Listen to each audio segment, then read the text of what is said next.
bespoke radio for the masses. Headline edition, July 8, 1947. The Army Air Forces has announced that a flying disc has been found and is now in the possession of the Army. If the game is rigged, change the game. Game changer.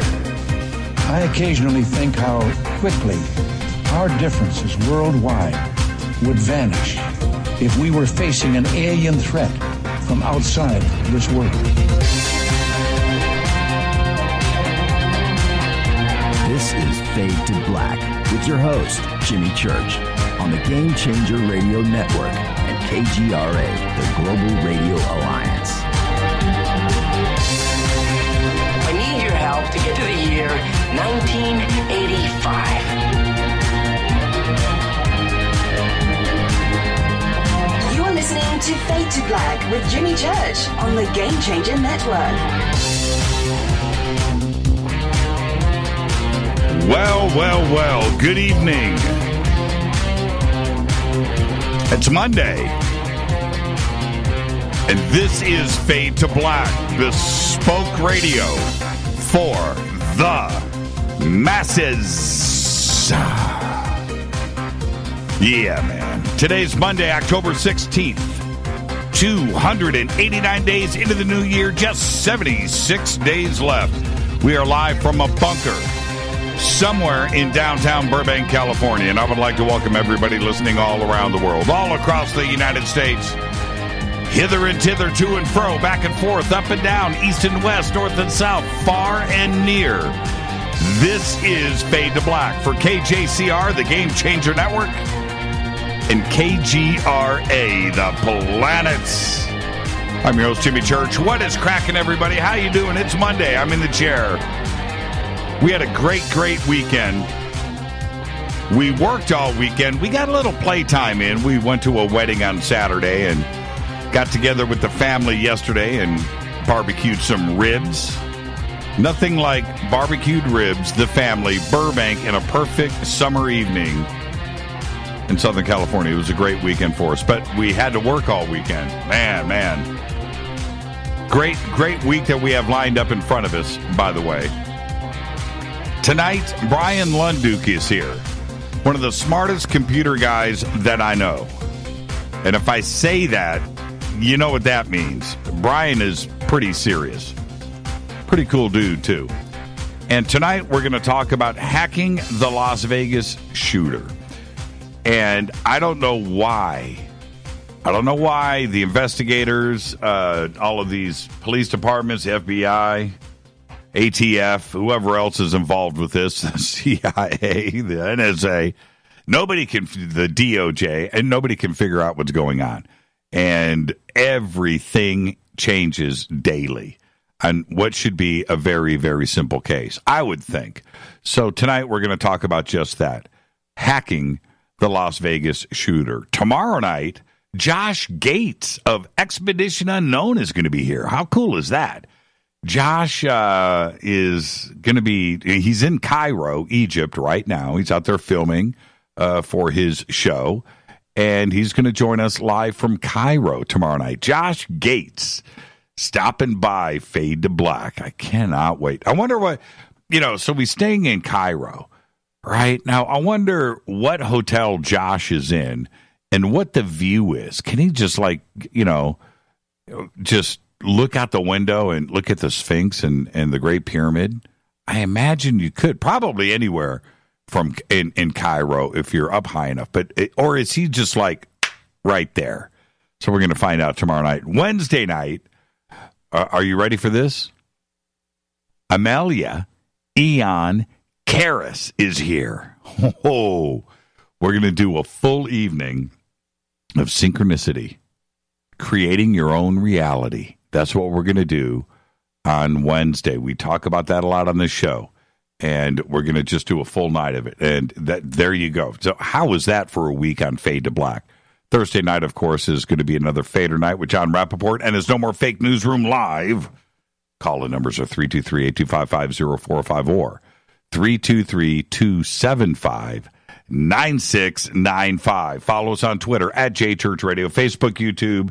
You know what to do. It's simple. Sandbox is hashtag F2B on Twitter. Come and hang out with us there. We have 2 chat rooms open. The door is always open over at KGRA The Planet or Spreaker, Fade to Black on Spreaker. Simple enough. You can also email throughout the show, Jimmy@JimmyChurchRadio.com. All right. Got some really cool breaking news tonight. Let me get this stuff out of the way because tonight we welcome our new sponsor, Numana. Yes. Emergency food storage that you'll love to eat. Numana. They are the best. Seriously. A genuine, family-owned, and made in America company. The best. Just click on the banner over at JimmyChurchRadio.com and use the promo code Jimmy, J-I-M-M-Y. That's simple. You're going to get a 5% discount and an autographed Fade to Black t-shirt for all orders over $100.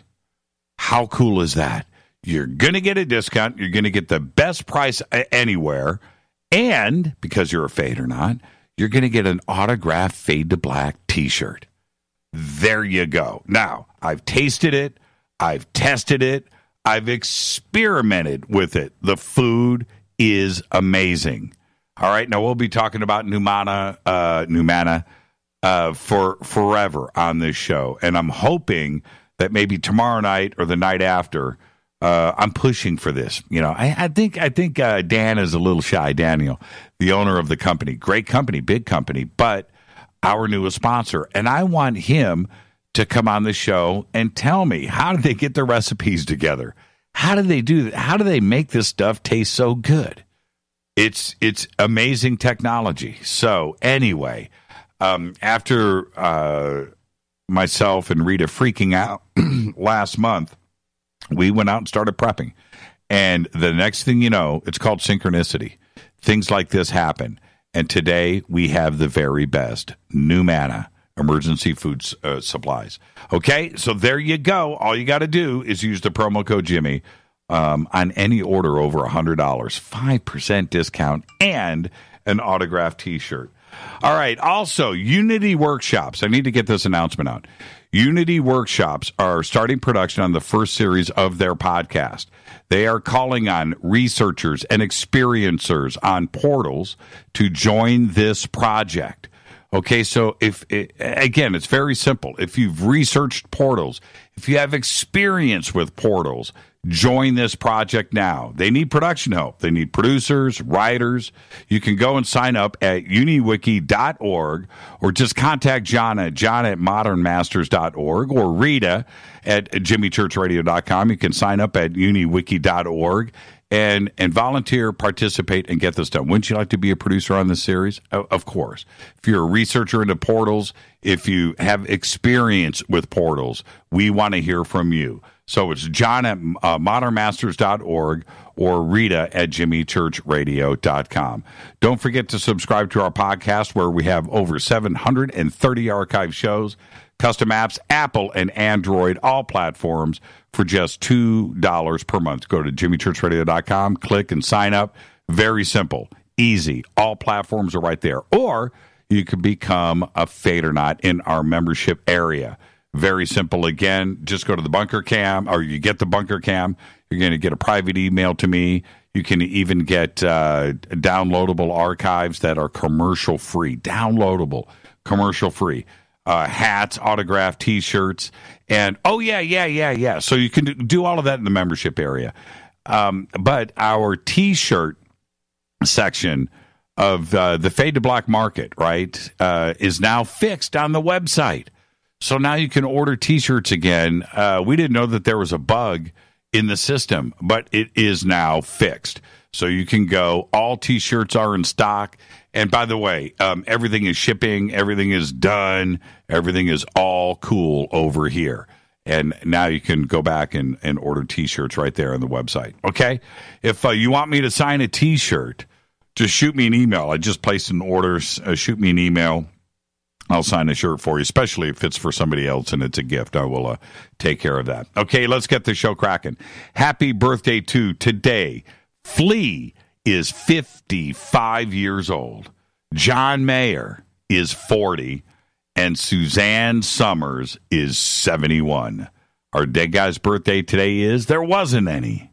Well, there was a couple, but nobody that changed my life. OTD, on this day in history, 1793, Marie Antoinette is beheaded. 9 months after her husband, King Louis XVI of France, got the chop. On this day in 1793. Fate or fact, Steven Spielberg's ex-wife received a divorce settlement of $100 million after a judge invalidated a prenup that Spielberg had written on a napkin. And that is a fate or fact. Now, tonight, very special guest Bryan Lunduke. We're going to be talking about hacking the Las Vegas shooter. And we're going to get all of the updates and discuss this fascinating, not only case, but event, tragic, that went down in Las Vegas. And today, here we are, 2 weeks after, and we know nothing. We know the guy's name. And we don't even know if that's legit. Tonight, the hacking of the Las Vegas shooter. Tomorrow night, Josh Gates is going to be here from Cairo Live.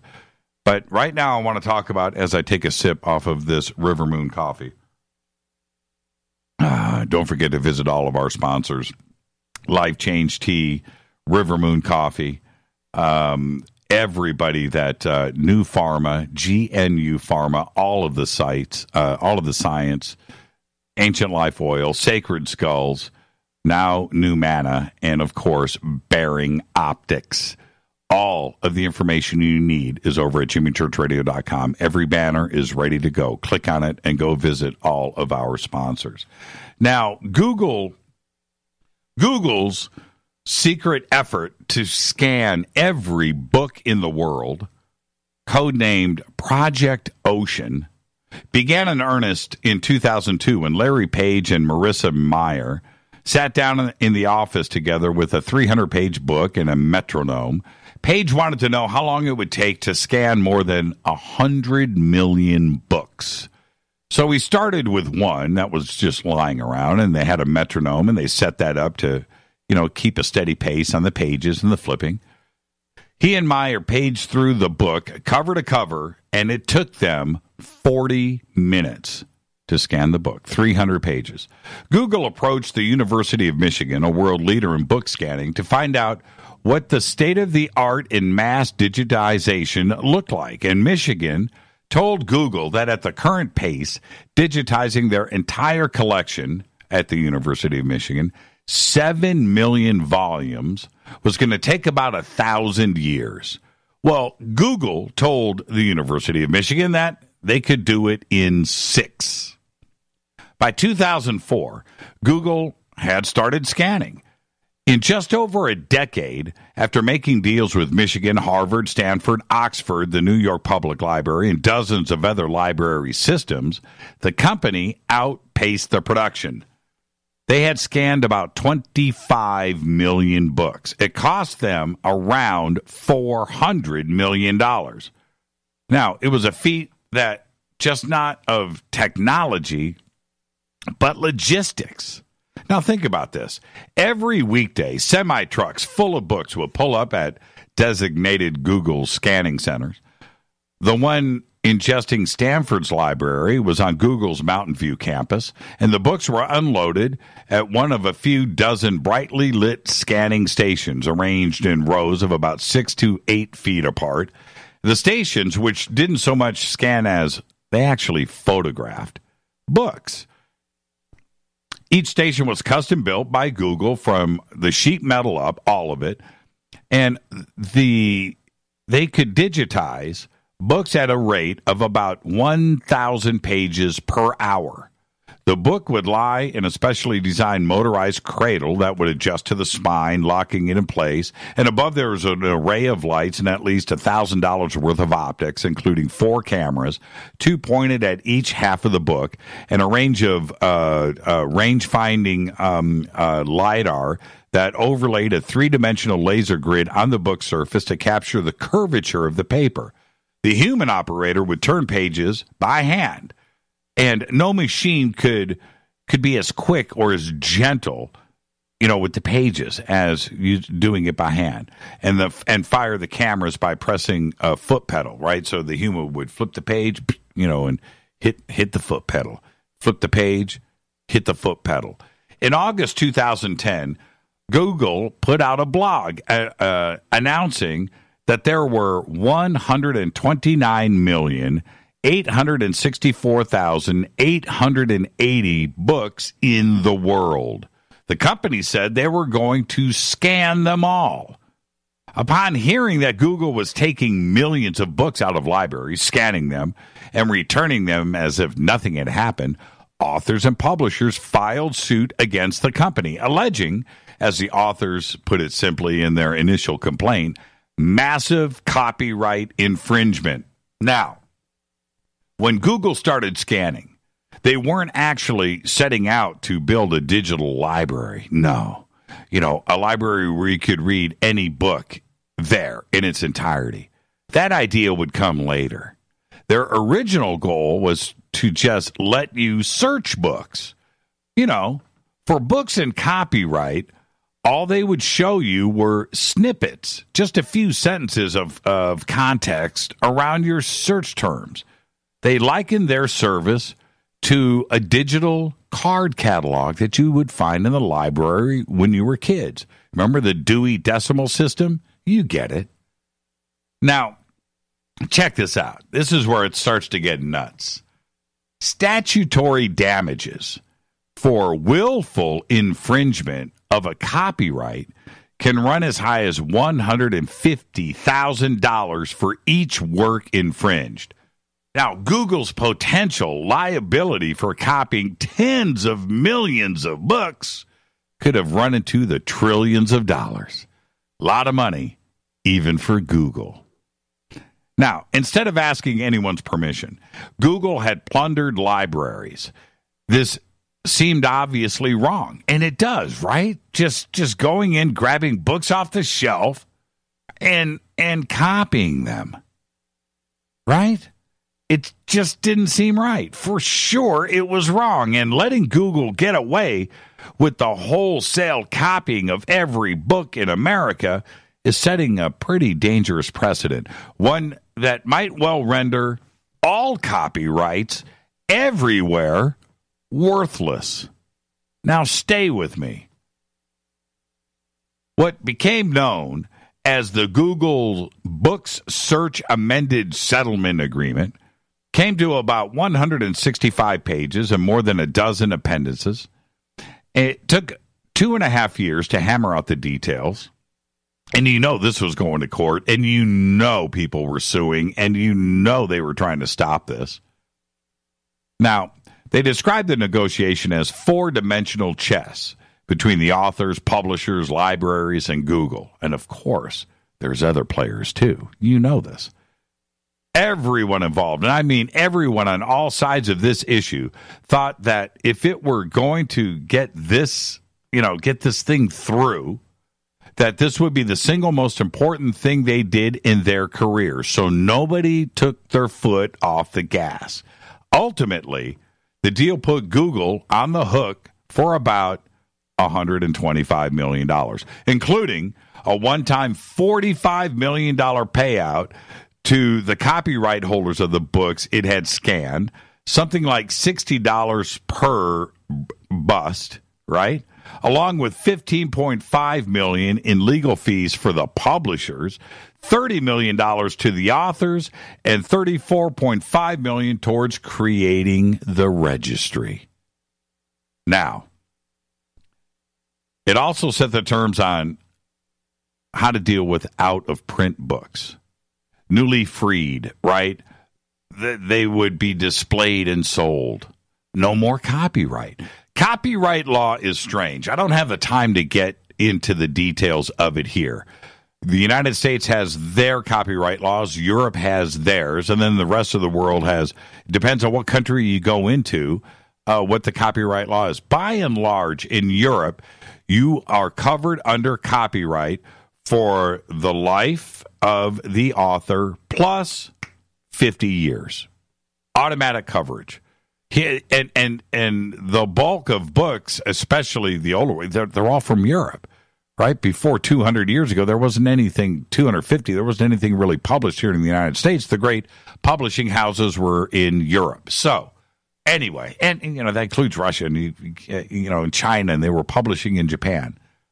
But under the agreement, Google would be able to preview up to 20% of a given book to entice individual users to buy it, and it would be able to offer downloadable copies for sale, with the prices determined by an algorithm or by the individual rights holder, in price bins initially ranging from $1.99 to $20.99 per book. All of the out-of-print books would be packaged into an institutional subscription database that would be sold to universities where students and faculty could search and read the full collection for free. Right? Now think about this. The paragraph 4.8 of the agreement, it describes in bland legalese the creation of an incomparable public utility, the public access service that will be deployed on terminals to local libraries across the country. So theoretically, you could go up to one of these Google terminals in a library and read just about any book in the world. The publication of the amended settlement agreement to the Authors Guild and the entire case was headline news. It was quite literally a big deal that would involve the shakeup of the entire industry. You got to think about this. Authors, publishers, Google's rivals, legal scholars, librarians, United States government, and the interested public paid attention to the case's every move. When the presiding judge, Denny Chin, put out a call for responses to the proposed settlement, you got that. Those came in droves. Certainly, Google's competitors felt put out by the deal because Microsoft, predictably, argued that it would further cement Google's position as the world's dominant search engine. Microsoft has got Bing, and if Google's got the entire library of the known world in their database and nobody else does, think about that. Microsoft put their foot down. They were saying, man, it's going to be a monopoly by making it the only one that could legally mine out of print books. Amazon, they weren't going to lay down. They're the biggest book retailer in the world. Reseller and retailer. They sell used books, right? So Amazon, worried that the settlement allowed Google to set up a bookstore that no one else could. Anyone else who wanted to sell out-of-print books, they argued, would have the clear rights on a book-by-book basis, which was as good as impossible, whereas the class action agreement gave Google a license to all of the books all at once. Think about that. It's the Library of Alexandria, owned by Google. Despite eventually winning the Authors Guild versus Google won, and having the courts declare that displaying snippets of copyrighted books was fair use, the company was all but shut down the scanning operation. Google stopped. Now, this is strange to me. The idea that somewhere at Google there is a database containing 25 million books, and nobody, and I mean nobody, is allowed to read them. It's like that scene at the end of the first Indiana Jones movie where they put that Ark of the Covenant, they put it in you remember? They cased it up and sealed it and crated it up and rolled it down and you remember that? On some crazy shelf, and it was just lost in the chaos of that vast warehouse, right? It's there. These 25 million books are there. Think about this. People have been trying to build a library like this for ages. To do so, they said it would have, you'd have to build something the size of everything, and you just couldn't do it. Digitizing it is the way to go. Amazon has been trying to do this for a very long time. Google could have pulled it off. It was copyright infringement and everything else, and $150,000 per book, and antiquated copyright laws, which should technically be in place to protect, but it stopped it. And if one lawsuit, and copyright law is very stringent, And if somebody copies your work and you prove it's nearly a cut and dried case. Publishers win those all the time, and they will stop things from publishing, and they would have stopped this. Trillions of dollars of payouts. Google had no choice. So think about that. Google has 25 million books right now scanned, and they will never, ever be read. Think about that. There's like maybe a half dozen engineers that was on the scanning project who happen to have access because they're the ones responsible for locking it up. And this is Fade to Black. I'm your host, Jimmy Church. Is that just the most fascinating, thing ever? This is Fade to Black. I'll be right back with our guest tonight, Bryan Lunduke. Stay right there.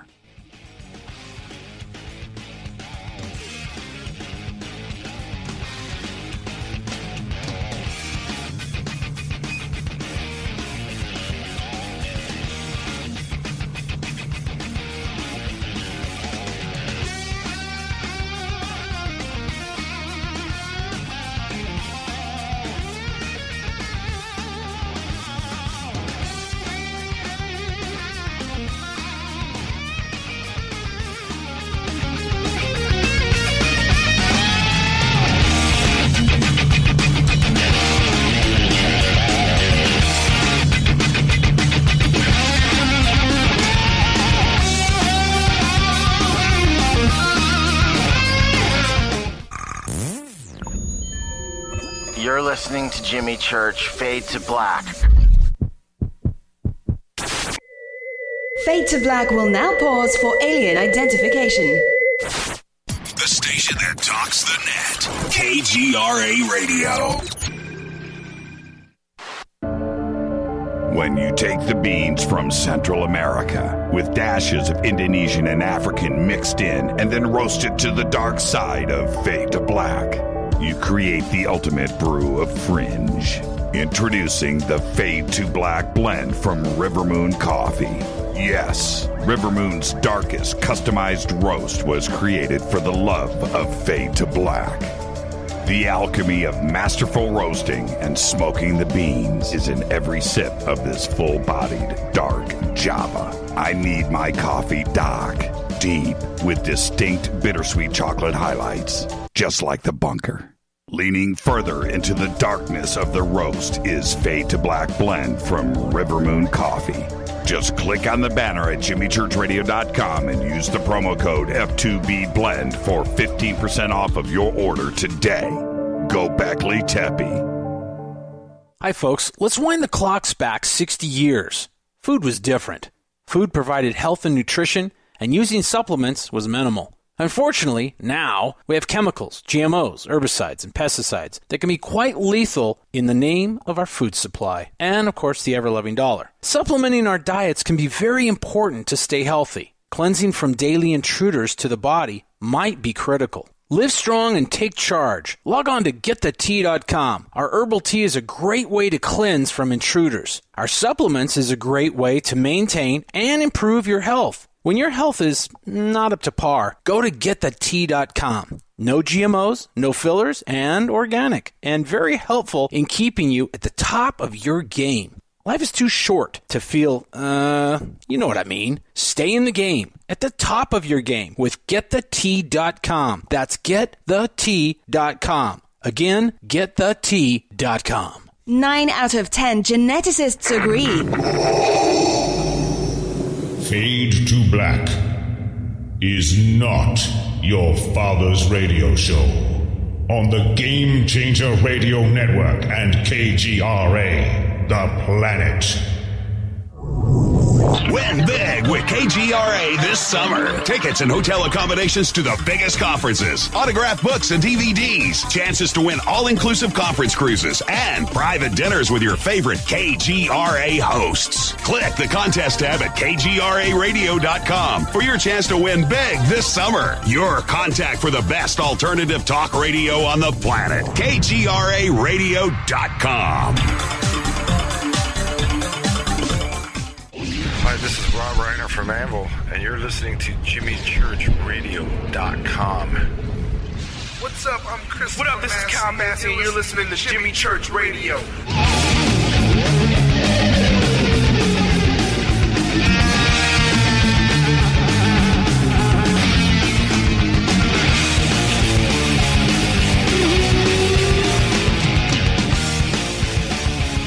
All right, welcome back. Fade to Black. I'm your host, Jimmy Church.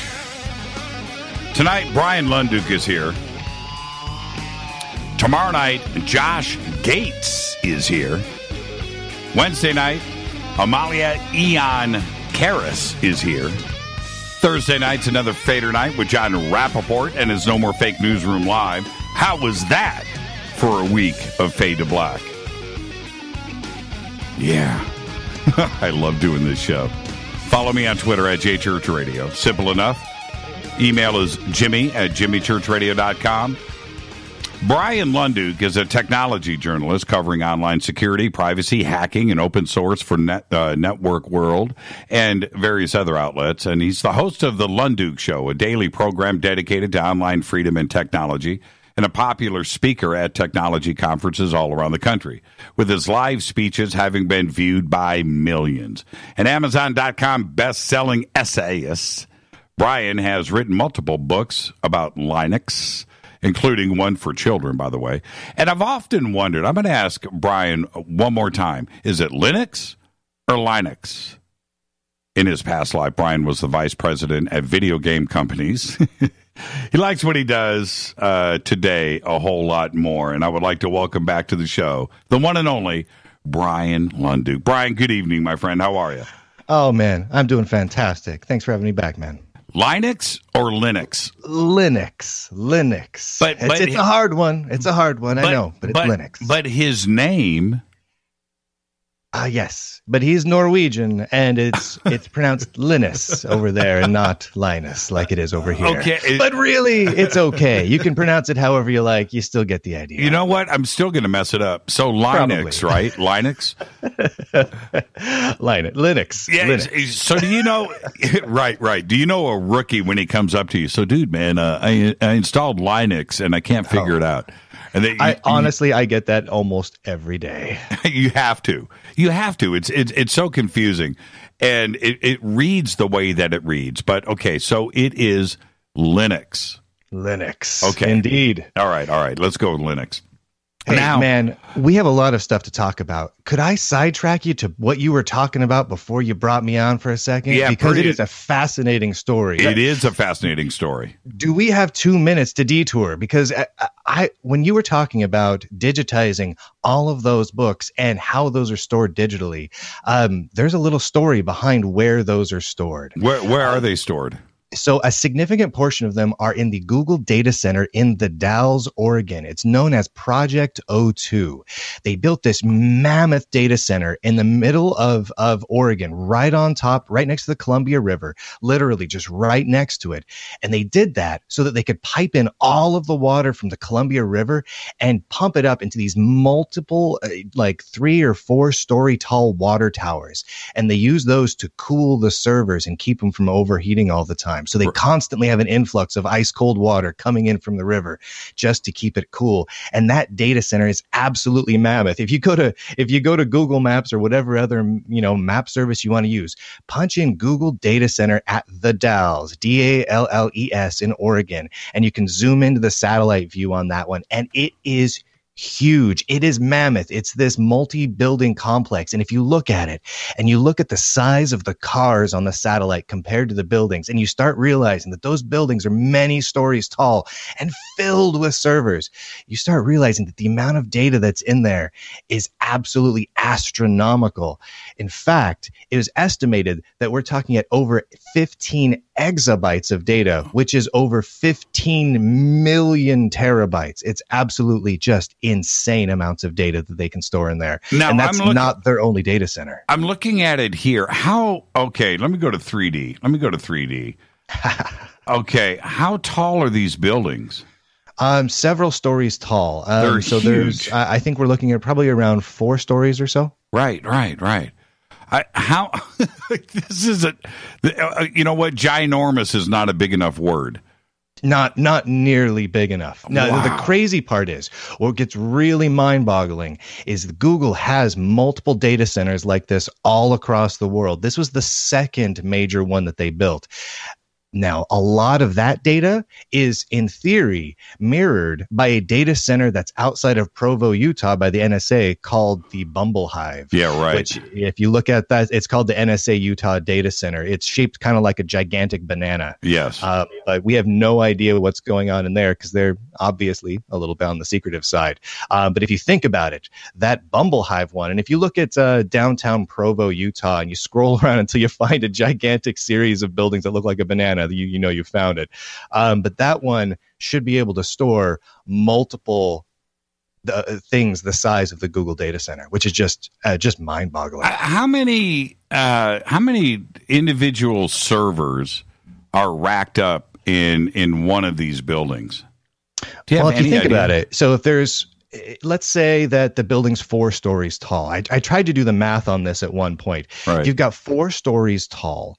Let's say one of those stories is just, maintenance tubing, pipes for all the water coming through to keep it cool. So 3 stories, the length of multiple football fields, each rack. So each one single, foot to head height rack stores, let's say 12 rack servers in them. And then, so that's 12 servers per the size of a man. So multiply the size of a man times however many men you can fit in multiple football fields long times 3 stories tall. You've got, thousands and thousands and thousands of servers at a bare minimum. So I'm looking at it here, the middle building of the main complex, that middle building is 6 stories tall. The second half of it is 4 stories tall right there. And then, so you can see it, you can count it. I'm looking at it here in Street View.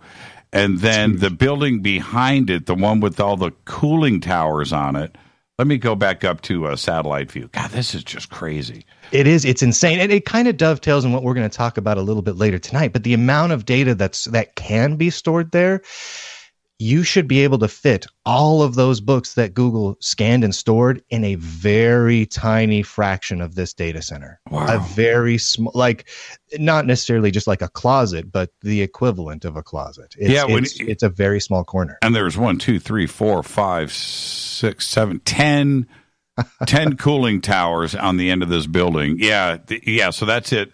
It's 8 stories tall. The front half of it is got a 4-story chunk that goes all the way down the front, and then it's another 4 stories underneath it. But yeah, look at these air conditioners. Holy crap. Exactly. And it's fascinating. So I don't know if you heard about the Oregon fires that were happening here recently. Yes. But the Oregon fires actually came in within just a few miles of this data center. And at one point, someone had a webcam pointed out across the river, basically looking at the data center. We were all just waiting for it to all catch on fire. No, you know what? They probably have their own fire department, right? You'd hope so. With the amount of money that they've put into that, you would seriously hope so. Well, and the other thing is there's a lot of dirt around this thing too. It looks like they've cleared out anything that could burn. Yeah, is gone. Man, that is just incredible. Look at the Powder Pure. I like these names of these buildings. That's pretty cool. But there it is, Google Data Center. Incredible.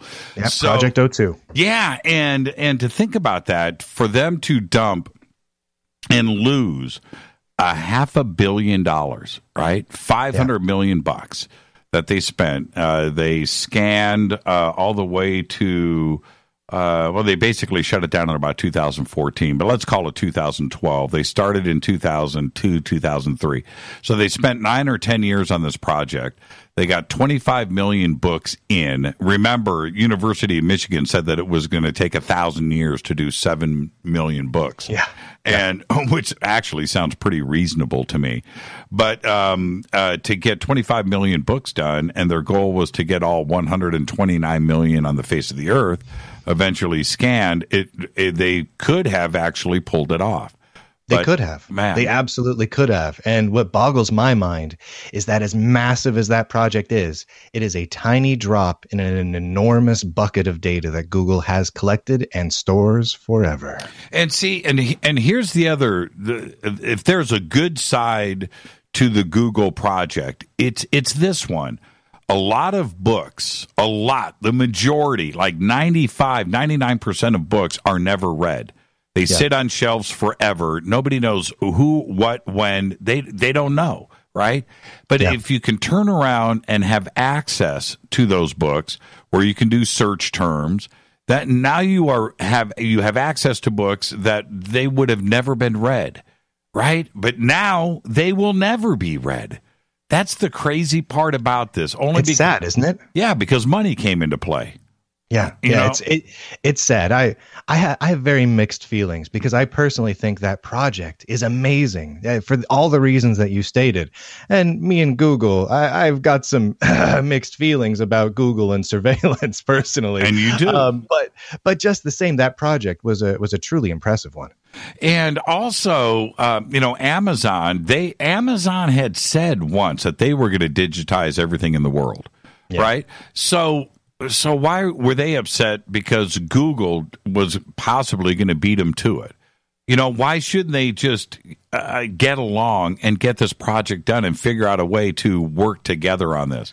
That's one thing I've learned over the years. It's that the mega billionaires that run these companies, they don't get along as well as you think the mega billionaires would get along. And they tend to compete with each other rather intensely. Now, one thing I've noticed. Before we move along to the Las Vegas shooter, I remember about a year ago, you decided to revolt, do your own little tea party. And you walked away from Facebook, and also I think it was Twitter that tried to verify your account, and you turned that down. Everybody wants to be verified on Twitter. They all want that blue check mark. I don't have it. Yeah, no, I turned that down. Stat. They wanted a lot of personal information from me in order to get verified. And I'm a paranoid guy, I don't technically sit here with a tinfoil hat on my head, but I think a lot of people think I do. So when Twitter wanted a lot of personal information from me in order to verify my data and get the check mark, I just told them no. What did they close want? out my Facebook account and everything. What did they want? Let's see. They had to have my phone number, my address. I believe there was something to do with like address history or work history or something that came up into it as well. And it just immediately started feeling creepy to me. And so I decided, there's enough people following me anyway. I'm all right. I'm good without the blue check mark. You go ahead and keep that, Twitter. You can verify me later if you want. I know that their head honchos have all met me and know me in person. So if they want to give me the check mark, they can. Well, Facebook contacted us for verification too as well, and we could have gone without it and had an unverified page, but there were some limits to the Facebook page that they were going to choke us back. And so they wanted, and I thought it was pretty intrusive as well, they wanted copies of our business licenses, right? Yep. I thought, wow, that's kind of crazy. They wanted that. They wanted all of the legal addresses that they had to cross-check those with the business licenses, copies of driver's licenses, right? And I thought, man, that's feeling a little funky. Feels weird. And I went ahead and did it. And so, big deal, big hoo-ha. We're verified. Now they know where you live, man. Yeah. It's funny. The way that Twitter verifies accounts, I had no idea that they were going to go into work history and stuff like that. It kind of makes sense. I mean, if you think about it from their standpoint, Twitter, Facebook, Google, all of them, their business is collecting and selling data. That's what they do. If they can't collect and sell more data, then their business doesn't grow and they don't earn more profits for their shareholders, and then their shareholders get grumpy. So they have to find ways to collect as much data as possible to store it as long as possible, and so that they can sell it to others or utilize it to sell out of space. I mean, it's their job, which is a weird job. It's a really weird job to have, but it is their job. I don't even know what the verification process is. Who's, what determines somebody that needs to be verified? It's certainly not based on followers. I've seen people with 250,000 followers, and they are following 250. Obviously, that's an influential person, not verified. And then I'll see somebody with 3,000 or 2,000 followers, but they're verified. It doesn't. I can't make a rhyme no reason out of it. But they came after you because you are somebody. I think I was probably mouthing off about Twitter at one point, and I caught a lot of their attention. And so, you know how it goes. You get on the radar. Right. Well, you would think, Jack Dorsey, right? CEO, he follows me. I follow Jack. Yes. He follows like 1,000 people in the world. I'm one of them. Don't I think you'd be verified? You would think, right? Yeah. But I've never. You deserve that blue check mark, my friend. I've never asked. I've never brought it up. I've often thought that once I achieve something that they're looking for, then they'll notify me. But I just find it. I don't know. I don't know what the criteria is. Now, what I wanted to do as we get into the Las Vegas shooter and hacking of the Las Vegas shooter, when it comes to looking into the background of anybody, and I just mean anybody, you can pick a name, at random, how much information is out there on every citizen of the United States? So there's multiple tiers to that. So like let's take Jimmy Church for an example. You are a very public person, right? You and I, we spend our lives being fairly public. So there's a lot probably known in the public about both you and I through social media and everything else. So if you are just simply trying to find public information on a person, there's certain things that you can get relatively easy. All of the places you currently live and everywhere that you used to live, that is all in the public. That is very easy to track down and find. Sometimes you need to have, access to certain online services to do it, which are usually paid services that, private detectives and law enforcement agencies often subscribe to. But all of that information is available. Now, where it gets a little bit more interesting and a little bit more invasive is the information that is stored without you necessarily knowing it. So information that various companies and organizations have on Jimmy Church right now include everywhere you've ever walked or driven with a cell phone. That information is stored basically in perpetuity. So long as a fire doesn't take out the Google data center or something along those lines for T-Mobile, Verizon, or whatever cell phone carrier. As long as that data center stays intact, that data exists forever, which means every time you went down to In-N-Out Burger or to the ice cream joint, they know it. They know what time roughly you did it, and they can watch the route you take doing that sort of thing, which is a little bit crazy and weird. Also, all of your emails. If you use a public email service, Yahoo Mail especially, there was actually a really interesting one. Yahoo, about a year ago, it came out that Yahoo actually had 2 years prior struck a deal with the NSA to give NSA full searching access to the entirety of all of Yahoo email. So for 2 years, if you're using Yahoo email, your full email back catalog, your full inbox was being given over to the federal government without you even knowing it. And that probably holds true for the vast majority of very large public email services, Gmail and the like. Are you suggesting that Gmail and the entirety of all messages that were sent and received is stored by the government? The government has access to that. Here's what I will say. If you are the United States government and you had to pick just one email provider to snoop on, would it be Yahoo? No, of course not. No, it would not be Yahoo. Right. You'd go after Gmail. So in fact, and I actually have some stats on this here. So Yahoo, Gmail is used in America alone by there's over 1 billion American Gmail accounts. Americans at work alone, over 25% of Americans while they're at work are using Gmail, which means that the vast majority of all communication that's going on digitally inside America routes through Gmail.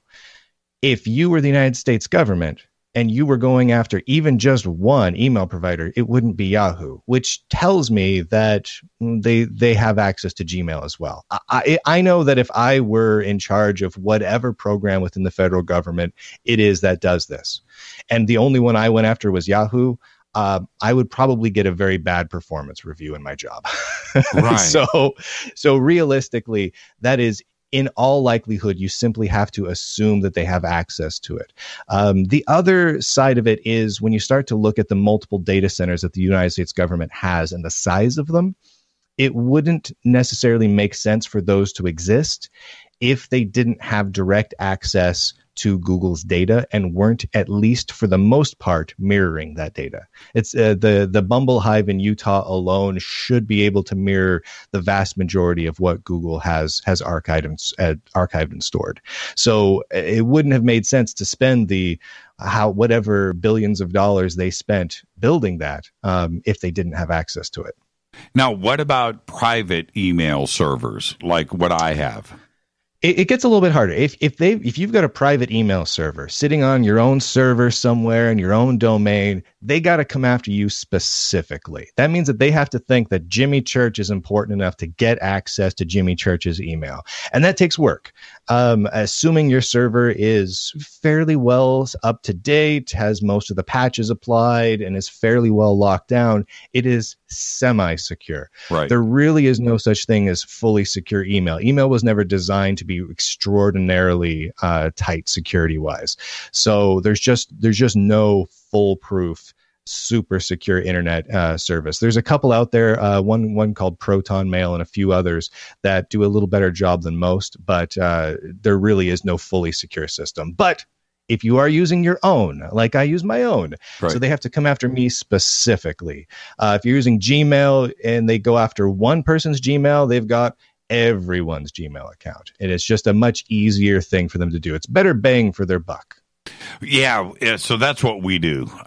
We've got our own servers for the show. We've got our own email servers. Everything is as tight as we can get it, and for obvious reasons. But also, I just want to control.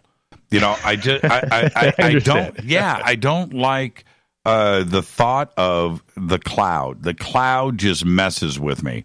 And the more that you release, I don't store any data on the cloud. You know what I store on the cloud? The stuff that I can't stop from storing on the cloud, like my iPhone. Yeah. Right. That bothers me. That is constantly uploading every time I charge it, and that just bothers me. I try to. It should. Yeah, I offload. This is what I do. I hope that you're going to say it's a good idea.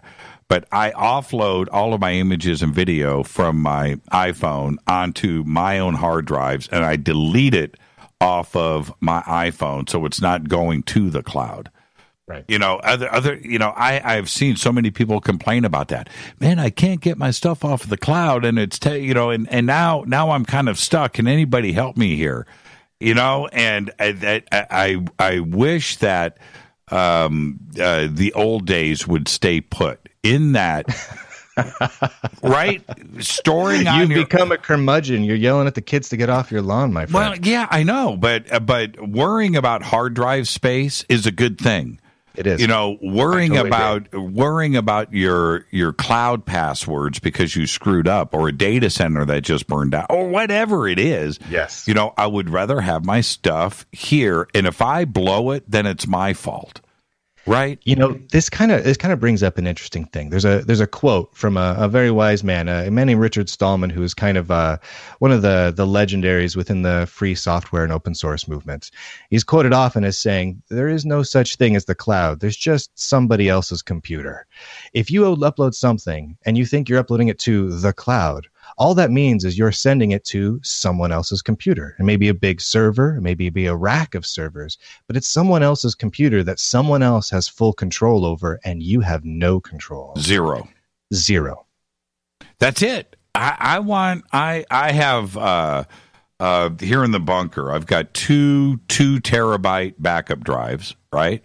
I've got 2 500 gigabyte, a little bit older, not by much, by the way, backup drives that are full. But I'm constantly dumping my data over to there. I've got 1, 2, 3. I have 3 cloud backup accounts that I've never used. I just don't use them. I've never uploaded to the cloud.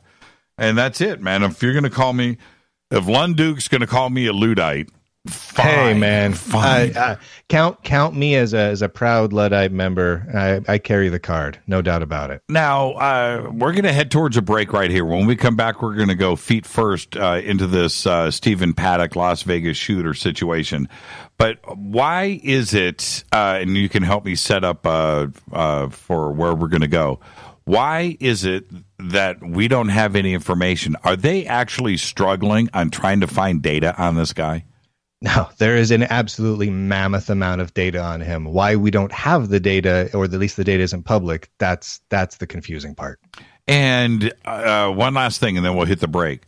There's been more now, but I only found 2 photographs of this guy on the web.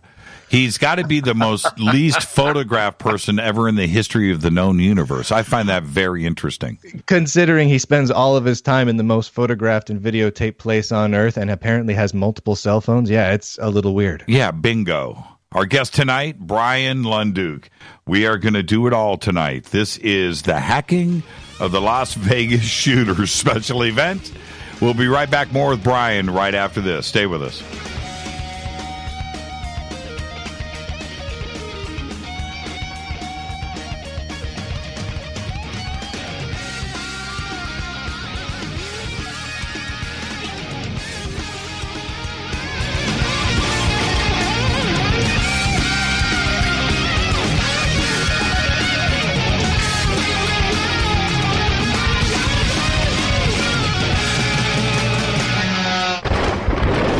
This is Fade to Black with Jimmy Church on the Game Changer Radio Network and KGRA, the Global Radio Alliance.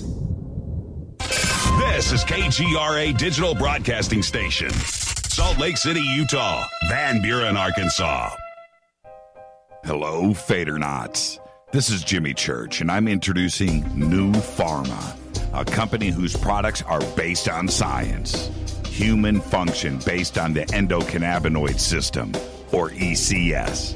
New Pharma firmly believes in this science, and their research indicates that support of the ECS provides the beneficial effects for a healthy lifestyle.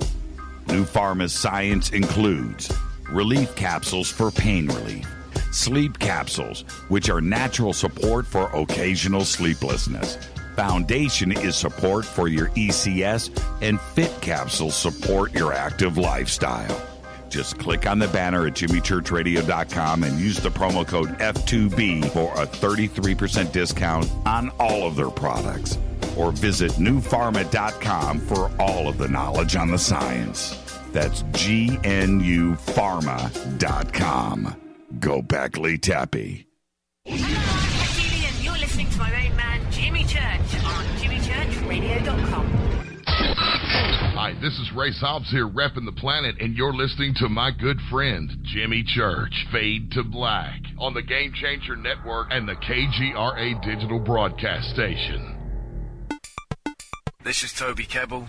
You're listening to jimmychurchradio.com. Don't hurt me, Jimmy. I'm only little. Hey, I'm Adrian Grenier. And this is Ari Gold. We're of the Honey Brothers. Yes. We are of the Honey Brothers. Hey, I'm Adrian Grenier. And I'm Ari Gold. We're the Honey Brothers. And you're listening to Jimmy Church. The Revolution. Ancient Life Oil. Life-changing. The real oil. CBD is truly ancient life oil from the source. This oil has no psychoactive effect and is also legal in all 50 states. When you're healthy, you're happy. The truth about this wonderful plant is that it wants to give back to mankind life, longevity, and happiness. Ancient Life Oil are golden grade, all organic, non-GMO, and infused with high-quality liquid coconut oil. It's simple. Just go to ancientlifeoil.com today. That's ancientlifeoil.com. The best, purest, organic, and non-GMO CBD in the world.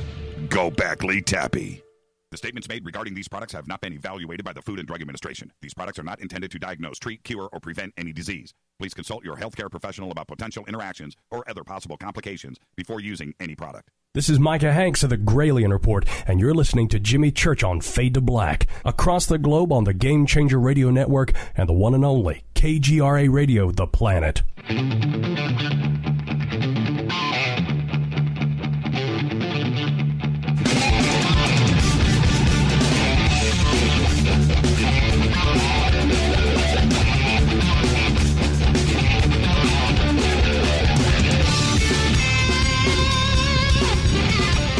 All right, welcome back, Fade to Black. I'm your host, Jimmy Church.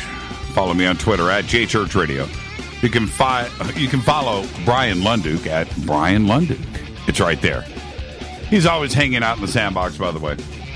And we're talking about the Las Vegas shooter, the hacking of, and the digital stream of information that is out there on this guy, but we don't know anything. So my first question out of the gate, Brian, is here we have a situation that the authorities are trying to tell us it's one shooter, he killed himself, open and shut case. Right. Every day the story has changed. Okay, why can't they get it together? I mean, I want your opinion on this. Why can't they just give us a timeline and tell us how it happened, how many shots were fired, when they started, when they stopped, and what the motive was? Why can't we just get down to everything? I think that's the question that just about everyone seems to be asking right now, and it's a good question. I mean, in a normal case, like let's say just down the street from my house, a place that's not overly surveilled, there's a few camera rounds or whatnot, you'd expect this sort of uncertainty. You'd expect the police to interview a couple of eyewitnesses. Everyone remembers it a little weird. Maybe someone was watching a cop show at the time, so they heard a couple of gunshots come from the TV and then a couple of gunshots come from outside. And you'd expect things to change as they get further along. Here, though, the Mandalay Bay, the amount of surveillance happening at the Mandalay Bay is absolutely off the charts. I did some kind of digging into this to see what sort of surveillance they actually have. What do they have? So what we got is when the Mandalay Bay opened in 1999, the contractor who put together a lot of the systems said they had 1,200 cameras in the resort and hotel portion alone, not including the convention center. That was back in 1999. That was 18 years ago, back when things were far less surveilled than now. We know that if you go further down the strip towards the Bellagio, so where the Mandalay Bay is at, it's directly across from McCarran International Airport, right? Mm-hmm. So also a very heavily surveilled thing because it's an international airport. No doubt. And it's right next door also to the Luxor. As you move towards the Tropicana and the New York, you hit the Bellagio, you're talking about thousands of cameras pointed outside alone.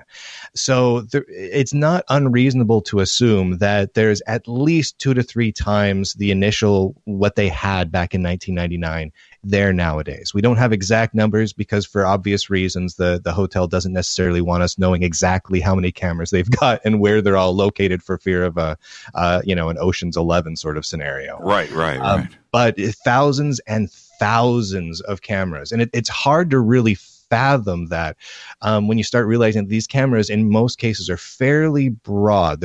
Most of them are going to be fairly high resolution and hit a very wide angle using very wide angle sort of lenses, kind of a fisheye look to it, so you can get as much imagery as possible.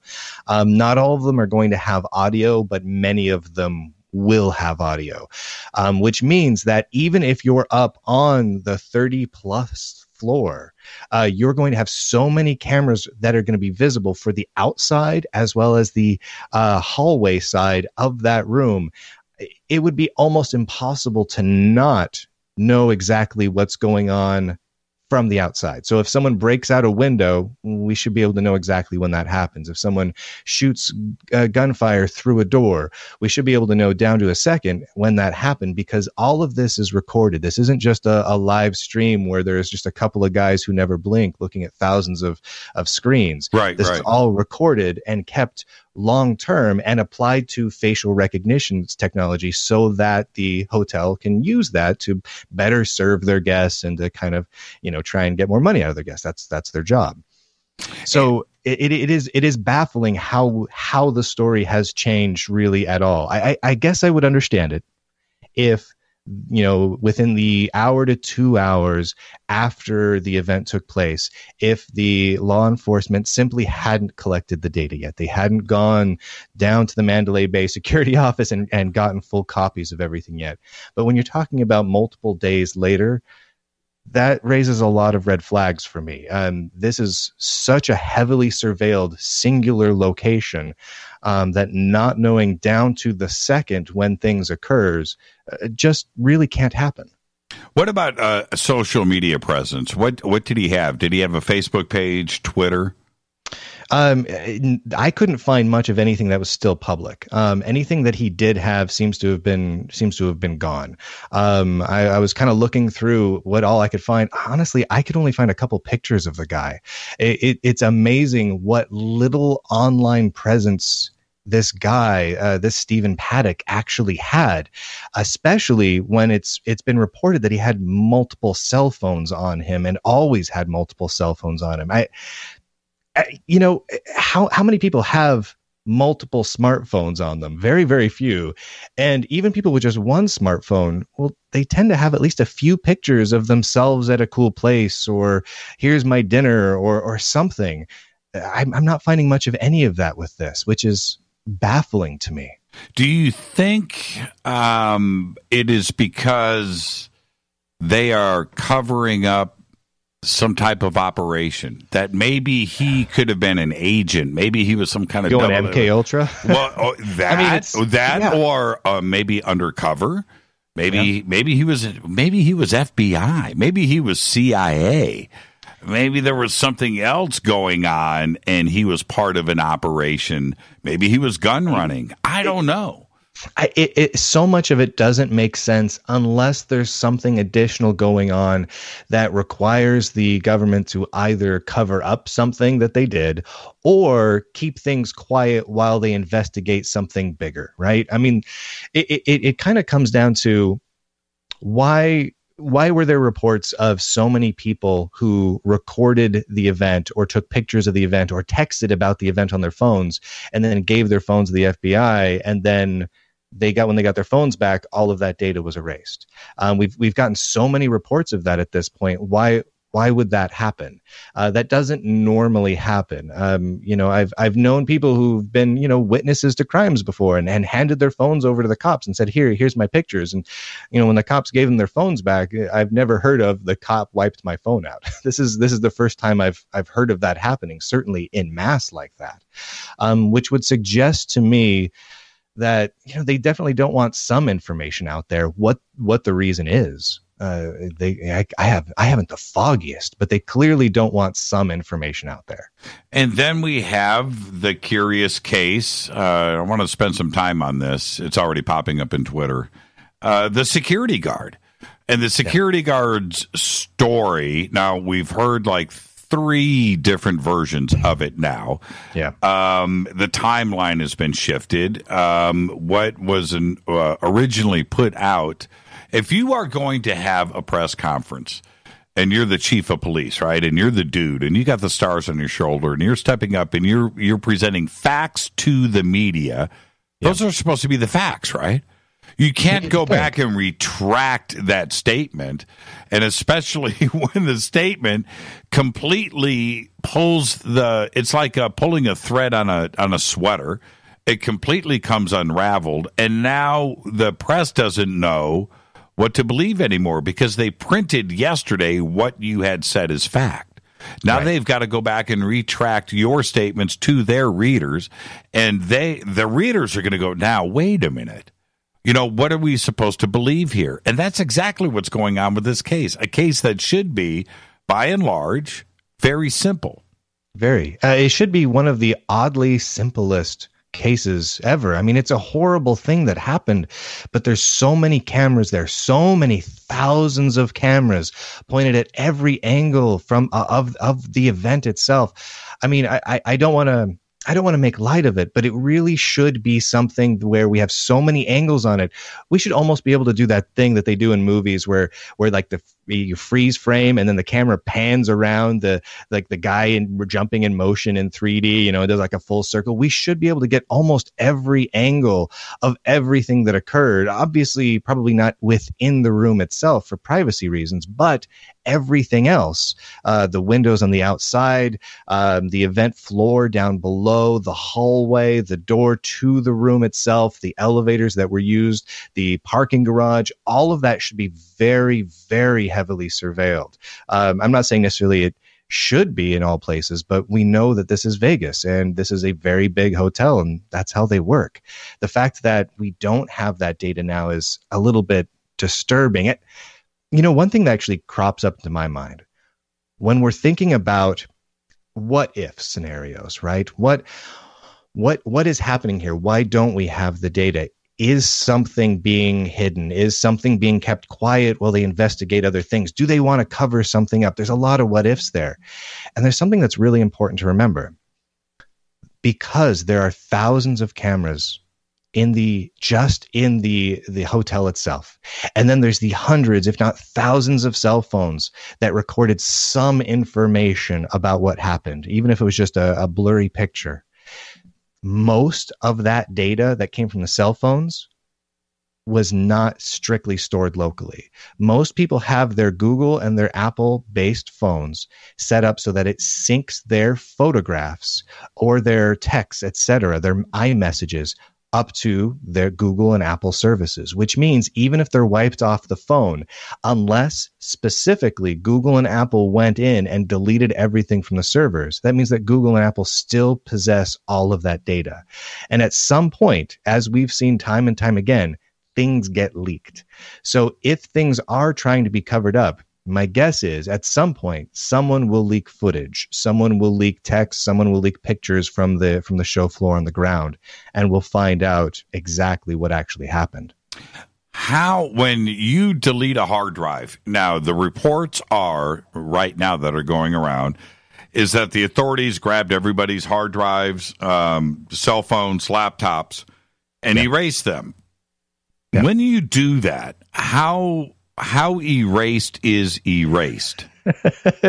Okay, not erased at all, in fact. So how this works, here's the quick high-level primer. When you delete a file off of your drive, what you're really doing is you're changing a singular bit on your drive. It's an oversimplification, but for this case, it'll work. Okay. You change a singular bit that says this file is now deleted.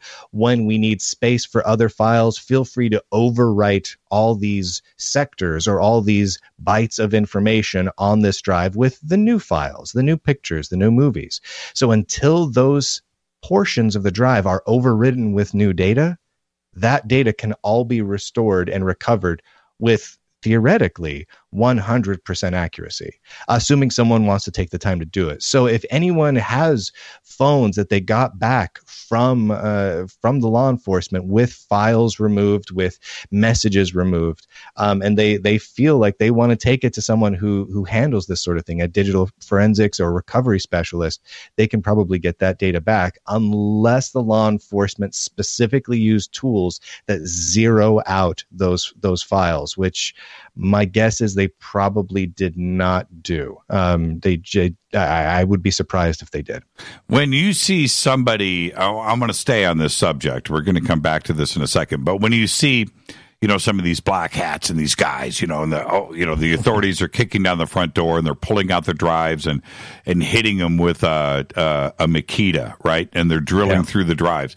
Can that information, is that drive at that point worthless, or can you still get data off that drive? It depends. That gets a little bit more dicey. I mean, if you take a drive and you just beat it to high holy hell, physically, then it is destroyed to a point where simply reconstructing it physically is a challenge, let alone finding the way to get the individual bits off of it. At that point, if they've done a good enough job of drilling holes in it and just smashing the heck out of it, it's pretty hard to recover. Not impossible always, but in many cases. Yeah. I'm still not comfortable with it. I mean, there's sectors there that are untouched. It is possible. At that point, it simply really has to be highly valuable, because the amount of work that would go into restoring any segment of the data for just a total crapshoot of whether or not they'll pull anything valuable off of it, because most of the sectors will probably be destroyed, it's not good odds, right? So unless they know that the data on there would be so immensely valuable, no one would probably take the amount of time to do that. Now, which takes us to our next thing. So they go to his house, they search it. He's got computers there. They recovered stuff from his house. And then the next day, which is crazy to me, allegedly, his house got burgled. Now, how a guy that just shot up a concert, killed 58 people, and the house is left unsecured. Now, does that make sense to you? No, it doesn't make any sense at all. I mean, and that's not even really from a technology standpoint. That's just a pure common sense. If you have his house basically becomes an active crime scene. I mean, he was, as far as law enforcement knew, the shooter at that point. They still hadn't, at least publicly, disclosed why they feel he might have done this. What his motives might have been, if he was working alone, did he have accomplices, etc. Simply letting his house be unprotected would be absolutely asinine. I mean, no respectable law enforcement with any amount of scrutiny being placed on them for a major issue would have done that. A singular set of homicides, let alone the 50 some odd people that were murdered by this man. I don't see why the police wouldn't have at least had someone posted there around the clock for the first few days while they were working on things. Yeah, they're doing everything they could to compromise, everything they can to compromise this case. Somebody just posted that they had Samsung smart TVs throughout the Mandalay Bay. Now, you and I have discussed this way too many times in the past, but if you really want to surveil somebody these days, do it through the Samsung smart TV. Oh, yeah. Now here's a kind of an interesting thing. Those very, very insecure, very, very insecure. And as someone could have absolutely surveilled through that, but they would have had to know that they wanted to surveil through it at the time to do it. So assuming that nobody knew that Stephen Paddock was about to do what he did, and they wouldn't have known necessarily to surveil him, so they wouldn't have been able to activate the TV to do that. If they had known, they absolutely could have. The ability today to snoop on somebody, it doesn't necessarily have to be a smart TV, but that's the easiest way to do it. And the software that it's running is basically your smartphone, software is what's running that. And that software isn't updated, but you also have all of the other smart devices throughout your house. You have the Google stuff, you have the Amazon stuff, Echo. These things are on all the time. All the time. Right, right. There is nothing that, if you have a smart house that is running this stuff, everything is being recorded. Your private conversations that you think are private are not, are they? No, not at all. And I think anyone who stops to think about it for a minute will instantly realize that. I mean, there's the obvious devices around us. You know, you get the Amazon, Alexas and your Google smartphones and your Google Home devices, the things that when you say, okay, Google, and then it goes blinking, and then it's listening to you.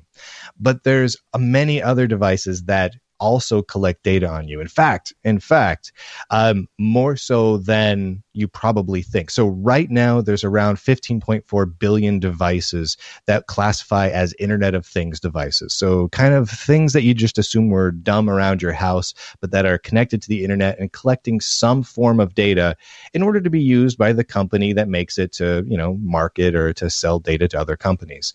That is expected to grow to 75.5 billion over the next 7.5 years, which absolutely dwarfs the total number of both computers and smartphones in the world.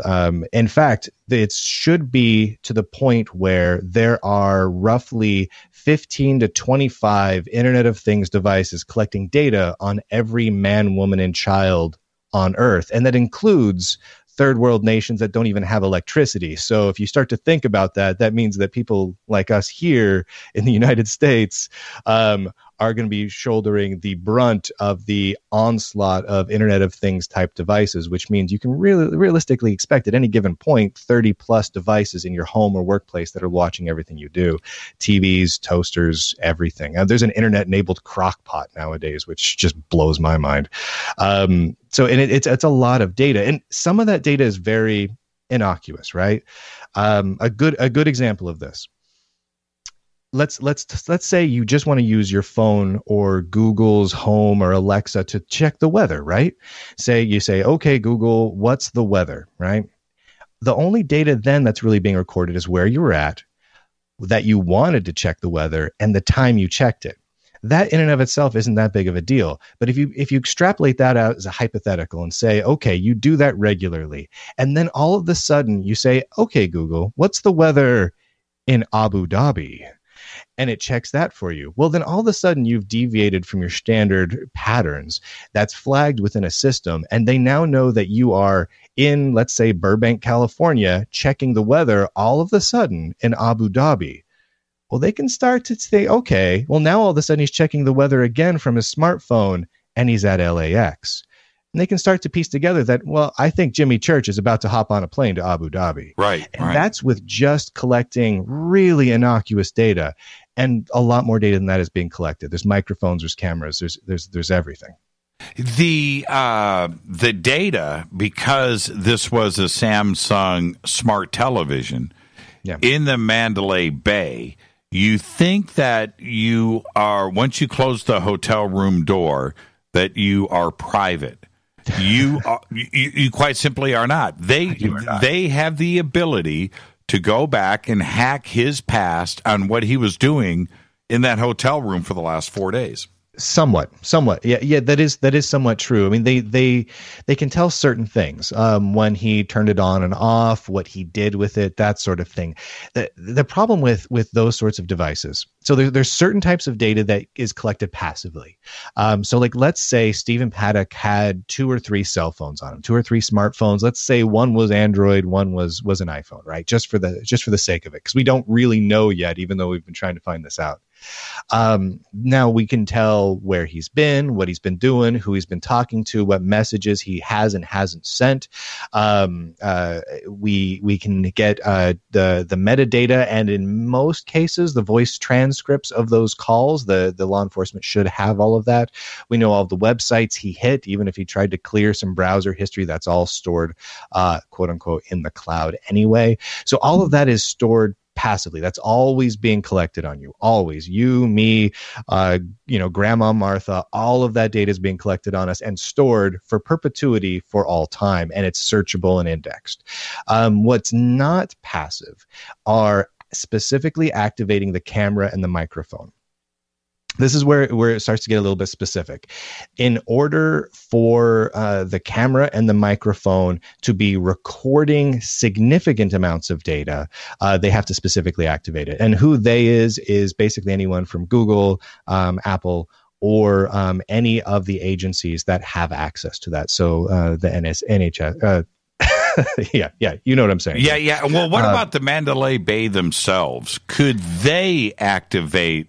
I mean, they wouldn't tell us, even if they could. They wouldn't want the visitors to the Mandalay Bay. That would be bad. Right, knowing that. Right. Honestly, my guess is they have the ability, but they would typically not. And the only reason I say that, because they absolutely could. They totally could set it up so the moment you close that door, because they use a nice electric door locks. They know when you enter the room and when you exit the room.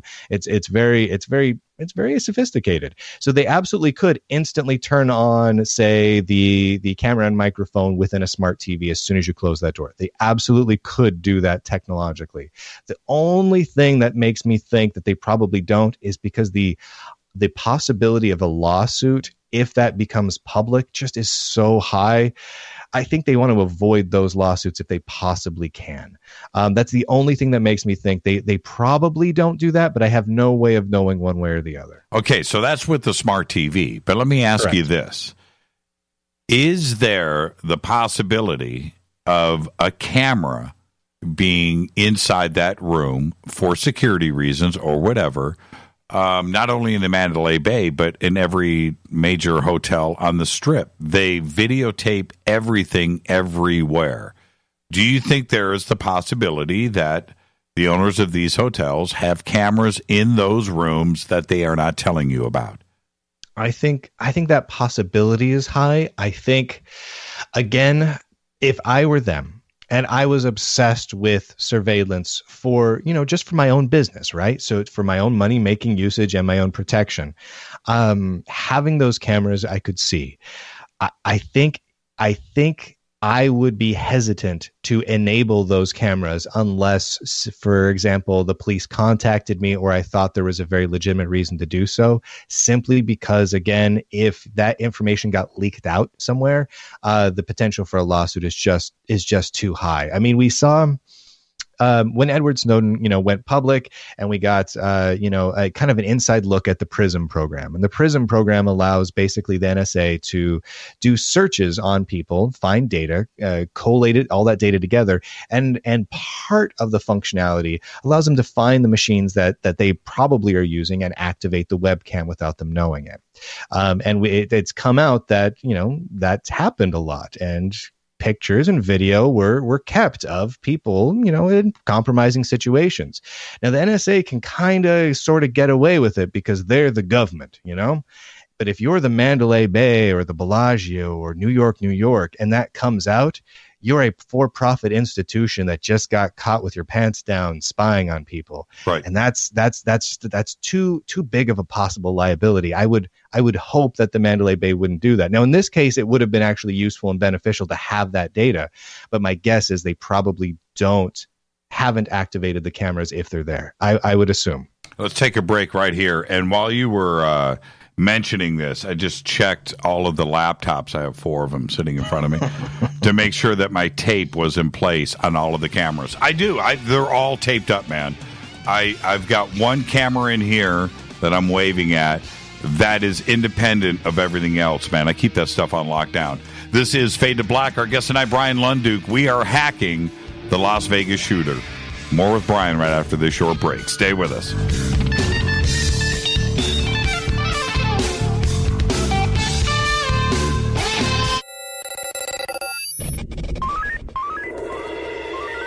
Way out here, we listen to Jimmy Church. You're listening to Fade to Black. Always on the edge of the hottest alternative talk. Jimmy Church with Fade to Black. KGRARadio.com.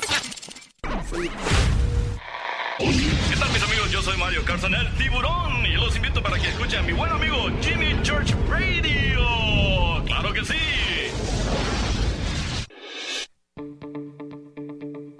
Hurricanes, earthquakes, wildfires. This year we've experienced more than our fair share. This is Jimmy Church of Fade to Black. And last month I decided to make sure my family does not have to worry about food should we get caught in a real emergency situation. Introducing Numana, a healthy, storable product that tastes so good that you'll want to eat it every day instead of just during those times of duress. All Numana products have a 25-year shelf life, are MSG and GMO-free, no preservatives, and are made in America. With the Numana pack in your home, you'll be able to sleep at night knowing that you've protected your family. Not only have I tasted and tested, I own it. Now you can too. Just click on the Numana banner on JimmyChurchRadio.com and use the promo code Jimmy when you order. In addition to a discount, we'll send you an autographed Fade to Black t-shirt. Seriously, go Beckley Tappy. Do you worry a lot? Whether you're a college student, busy professional, parent, or grandparent, ongoing stress and elevated levels of the stress hormone cortisol can rob your memory, your health, and your future. Now you can combat the effects of stress and anxiety while improving your memory and recall at the same time with the dietary supplement Calm and Clever. Studies show that the ingredients in Calm and Clever reduce cortisol by as much as 30% in 1 to 2 weeks. Call 1-800-758-8746 or calmandclever.com. You listen to us, and we listen to you. And so does the CIA. KGRARadio.com. Hi, folks. CBD is the home run hitter for health right now. Why, you ask? Because of what it does for the body. Unfortunately, I can't tell you all about the benefit. You know, there's reasons. Do your due diligence and log on to AncientLifeOil.com. That's AncientLifeOil.com. Ancient Life Oil uses organic ingredients and is blended in coconut oil for some of the best benefits. Legal in 50 states and non-psychoactive. Log on to AncientLifeOil.com. That's AncientLifeOil.com. You are listening to Fade to Black with Jimmy Church on the Game Changer Network. Oi, oi, I'm Reese Evans. You're listening to Jimmy Church. This is Revolution. The revolution will not be televised. The revolution is on radio. Ciao.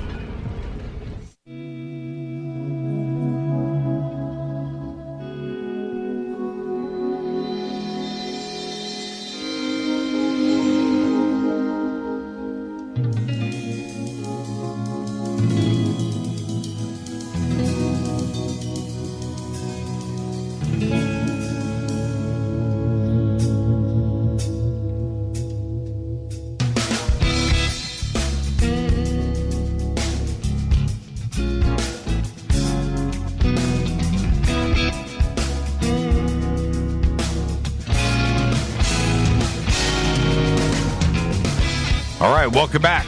Fade to Black. I'm your host, Jimmy Church. Our guest tonight, Bryan Lunduke, one of the smartest computer guys that I know. That says a lot, too. We're talking about the hacking of the Las Vegas shooter and privacy and what is actually out there.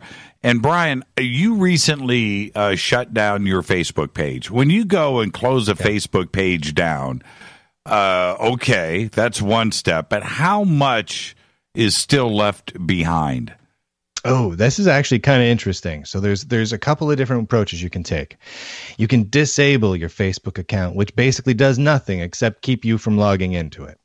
You can actually request, there's a custom page on Facebook. You really have to dig long and hard to find it, but there's a page where you can request that your account be deleted permanently. When you do that, Facebook, I believe, gives you 2 weeks. I think it's 14 days to change your mind. If you try to log in again in those 14 days, it'll abort the deleting procedure. If you let it go ahead and do the formal deletion, what happens is they begin the process of removing your data. So, you know, your posts, your pictures, etc., everything you've clicked like on, from the live servers. What they don't do is remove it from the backup servers. So I deleted my account many months back now. In theory, if Facebook cycles through its backups, meaning that they kind of delete their oldest backups in order to make space for new backups, every 3 months or so, all my data should be gone. I have no way of verifying that, and I've worked with their engineers and their PR department to try and find some way to verify when all of my data is actually removed from their server. And they've been pretty clear with me that they cannot and will not, or I guess more specifically will not, provide me with any way of verifying that. Have you, and was it under Bryan Lunduke? It was. Okay, Yeah. so right now, if let's have fun with this. I mean, yeah, rock out. See what you can find on me, man. Only because you just recently did this, and I know that you've been pretty vigilant about getting your data removed off of Facebook. So let's go, Bryan Lunduke, Facebook. Let's just do a basic Google search. And no, dude, you've got. Oh, no. Yeah, it's all there. All of your pictures are certainly here. Now that's in images, but yeah, right there. Okay, right there. This is the difficult thing. I kind of almost need to create a dummy Facebook account now just to go in there and look through everything that Facebook did or didn't delete. I almost need to do a follow-up video on this, just detailing it all. But it really was an interesting process. So I verified with their media department, their PR guys, every step of the way to make sure that it was getting deleted. And man, they swore up and down to me, who'd have thunk that the folks at Facebook couldn't be trusted to delete my data. Well, it's because it goes so deep, though. That's the other thing. It just goes so deep, and it's been there for so long. That's what's really funny is all of your articles, how to delete on Facebook. Those are coming up on Google for sure. Oh, yeah. It was really funny. So I did a video, a YouTube video on how to delete your Facebook account. Like I walked people through. I actually live streamed my deleting of my Facebook account, believe it or not. I remember I posted that video up. And my account was deleted already, so I couldn't go post it to Facebook. So other people did. And Facebook just removed it everywhere for quite a while. And then I think they just kind of gave up on it and started letting it through finally. Now, so his Facebook page, I'm talking about Stephen Paddock, was deleted, or did he have, because there's a lot of Stephen Paddocks on Facebook. There's a lot of Stephen Paddocks, yeah. Were you able to find his? No. I lost you, Brian. Any of them that I could. Oh, are you there? Yeah, I've got you back. That was kind of weird. Oh, that was weird. No, I haven't been able to find Stephen Paddock's specific Facebook account. I've looked high and low, but not able to find it anywhere.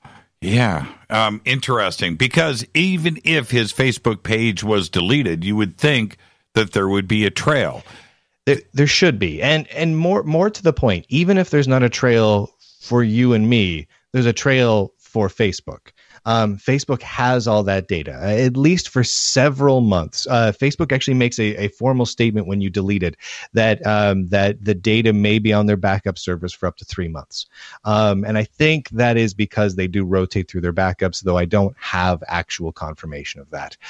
So in theory, if he had a Facebook account and it was deleted by anyone, that data still exists right now, unless someone went through every single backup and specifically deleted all that data one at a time, which would be kind of a massive undertaking.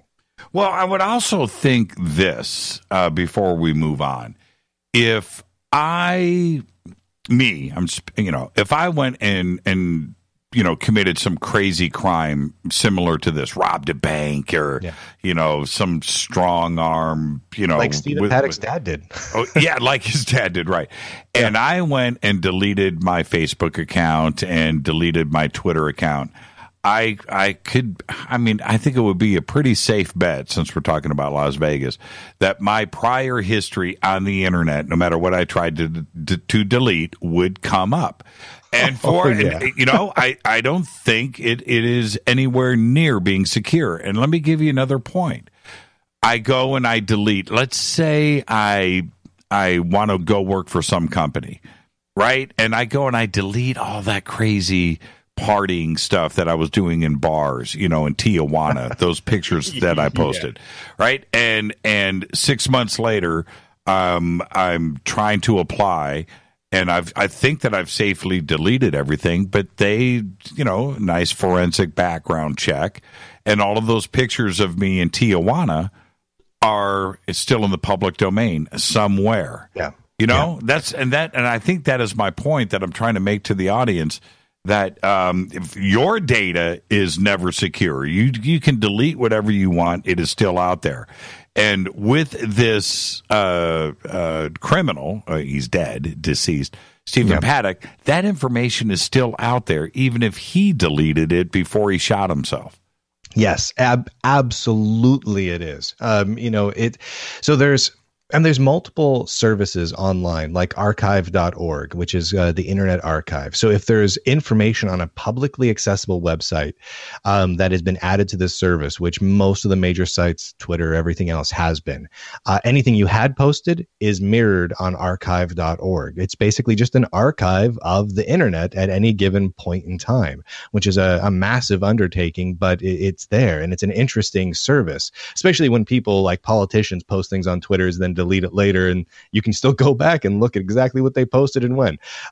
So it's very difficult to remove all of that data. If it's from a private website that is behind some sort of a security wall, like Facebook is, and if you make your profile private, so services like archive.org can't index it, that does somewhat limit how many sites out there will be storing your data, but you still know that the site you put it on could still be storing it. It's very difficult to remove. Explain to me how that works. So what you're saying is that there is, if you pick a date and a time, there is an actual snapshot of the web that is archived. The web.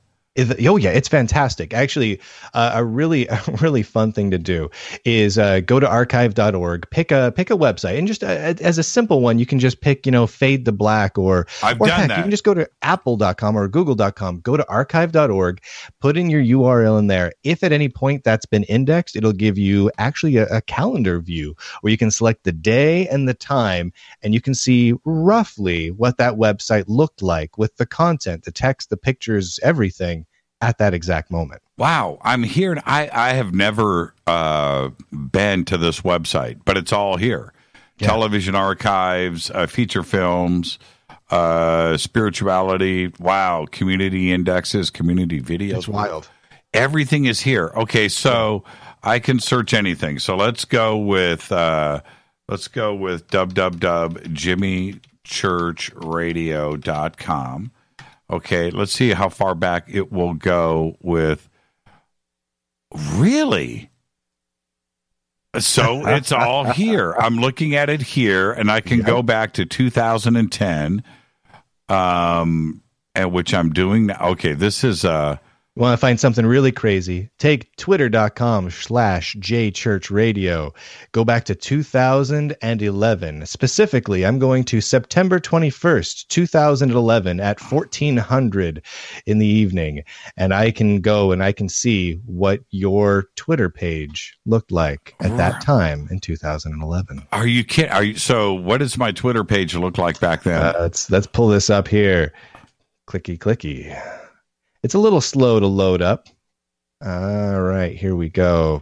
Whoa, it's having a hard time loading it, actually. It's having some scripting issues right now. But normally it'll load up whatever Twitter looked like and whatever you've got there at that point in time.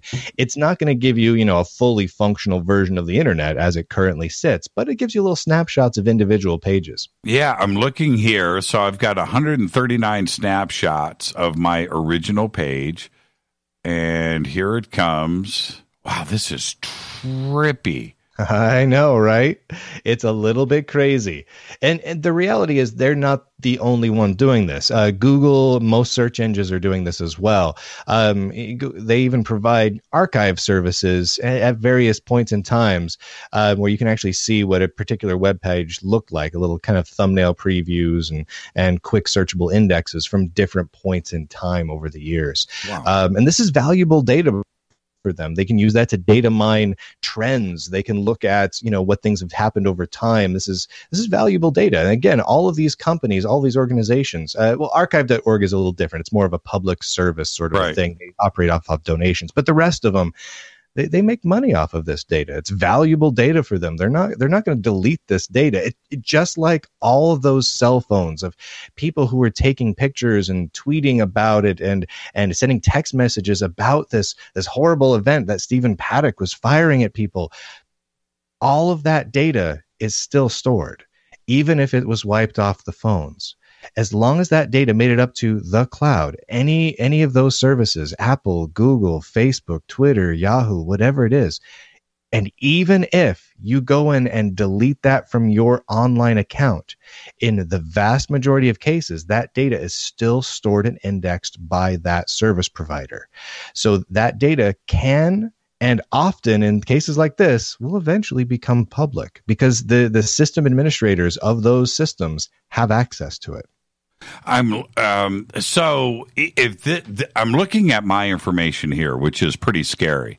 So if you like with a guy like Stephen Paddock, if you had the specific information, you had a name, place, and a Twitter account, a Facebook account, you can actually zero in and get his snapshots of his daily activity, also down to the minute in a 24-hour. I was just looking here.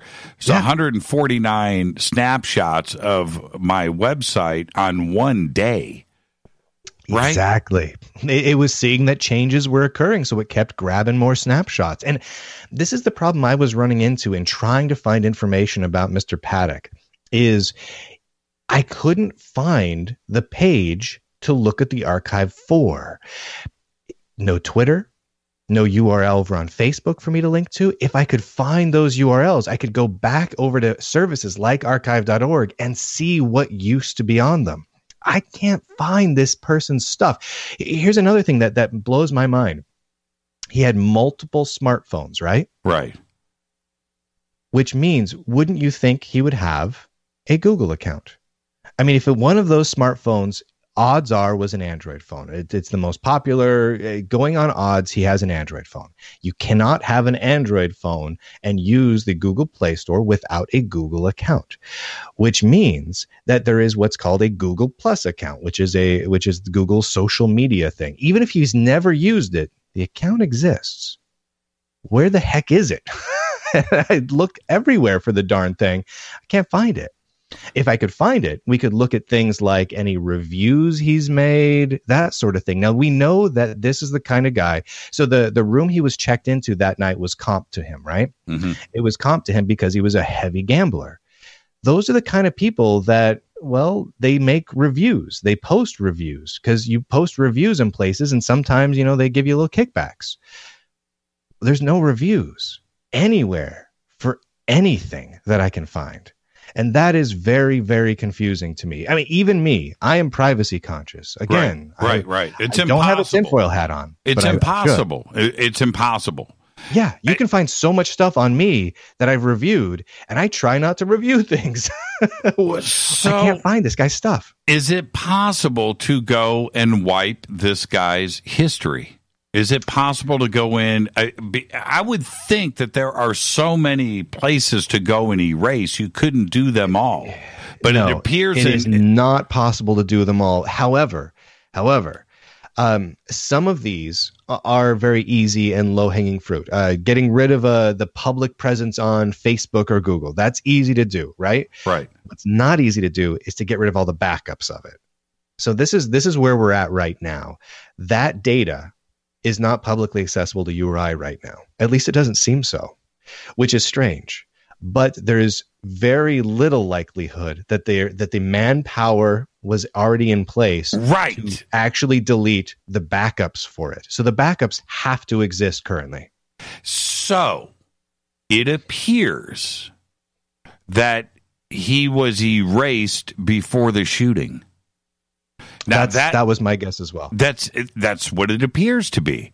Yep. So therefore, somebody knew that this shooting was going to happen before it happened. They have the shooter. So forensically, I love that word, they were probably working on this not for days, but maybe weeks or months to make sure that his history was cleared out everywhere, because there is nothing on this guy. And, nothing. If you have a 5-year-old son or daughter, they already have an internet presence. They do. Their data has been sold 1,000 times, right? Right? It's absolutely true. Yeah. I mean, I've got my daughter is 6, and yeah, there's pictures of her all over the place that there's no way I can get off the internet completely. No, you can't do it. So if this guy has been, there has, throughout the years in our little conspiracy world, there has been many people that have come forward that have claimed, I'll bring up a famous one, Bob Lazar, right? Yeah. Right? The Area 51 whistleblower. And he said, you know what, man, they wiped out my past, my college history. They went in and we would often laugh at that. That would be impossible to do. Here we have this guy, right? We have his name in 2017 that should have an imprint of his life all over the place, and there's nothing on this guy. How can you have 2 photographs on the internet today? when you have multiple smartphones. Yeah. Like, how is that even physically possible? That means he's never really used it. My neighbor's gardener has got 5,000 pictures on the internet. Oh, yeah. Okay? Oh, yeah. Anybody that you point a finger at has got, and here we have somebody like this who was gambling allegedly $1 million a night, which is what he said in a deposition, $10,000 a hand, and he doesn't have the 2 pictures on the net are some crazy facial shot. The other one, his eyes are closed. It looks like it was pulled off a video. But there is no internet footprint anywhere, fingerprint of this guy anywhere. So is it, again, I have to say it, how difficult is it to erase the digital information on a U.S. citizen everywhere on the internet? I would say it's impossible unless you worked at it for a couple of months before his identity was going to get leaked to the world. Yeah, I think you know me, man. I like to deal in only the facts I can verify, right? Mm-hmm. I always hate to jump in and say, there's a conspiracy here unless I can get my hands on facts. But you're right. The only way to do this is if you dedicate serious, well-trained, well-connected manpower for months to make sure this happens. That's the only way to pull that off. I can't think of another way. It's certainly not something you can do spur of the moment in just a day or 2. It's not doable, let alone a couple of hours. It's simply not doable. And the other part of it, which I find really, really strange, it's difficult these days when you have a smartphone. You go and you take a couple of pictures, and then you go and you look at your smartphone, and it's literally trying to upload it to the web. Yeah, it's trying to do that, and if you and most people, and when I say most, I mean most, the billions that are on Facebook and Snapchat and Twitter, that these programs in your cell phone, as soon as you take a picture, it's trying to upload that onto the web. It's trying to do that. All of your data on an iPhone, all of your data, it is constantly trying to get it off of your phone to iCloud. It's its job, right? Yeah, that's the way the services are designed. That's how they function. So it's not just Stephen Paddock's phones, right? Paddock's phones, yes, all that data is going up there all the time. All the people that were watching this event unfold, that data was going up there all the time. They snap a picture, that data is being uploaded over 4G pretty darn fast, even in an area that's as congested as that. The data speeds are pretty good there. Those photos were uploaded, and when they get uploaded, they don't just exist on one little hard drive somewhere. They instantly get mirrored across many, many hard drives through multiple data centers and backed up very regularly. And that data continues to propagate and propagate and propagate. Getting that data removed is a massive, massive undertaking. Maybe if they had months to do it for Stephen Paddock, it might be doable. Will they have overlooked something somewhere? Most likely, because there's a lot of data out there on everyone, even people who try to stay off the internet. But all those cell phones that watched the event unfold, they have not had enough time. There is just no way they've had enough time to get all those backups from those online services deleted. It has to exist at this point. Now let's turn it around and go in the other direction, and we'll discuss this in the next segment, and we'll take some phone calls too. But is this, how easy is it? How secure is your iPhone? How secure is your Android phone? And if the authorities, now we all know about the San Bernardino, and what they went through with Apple to hack that phone, but it got hacked. How easy is it to hack a phone today? Preposterously easy. Are you familiar with the crack attack that just occurred, that we just got announced about a day ago? Yes, I read a little bit about it. This is delightfully interesting. So in the perverse version of delight, crack, K-R-A-C-K.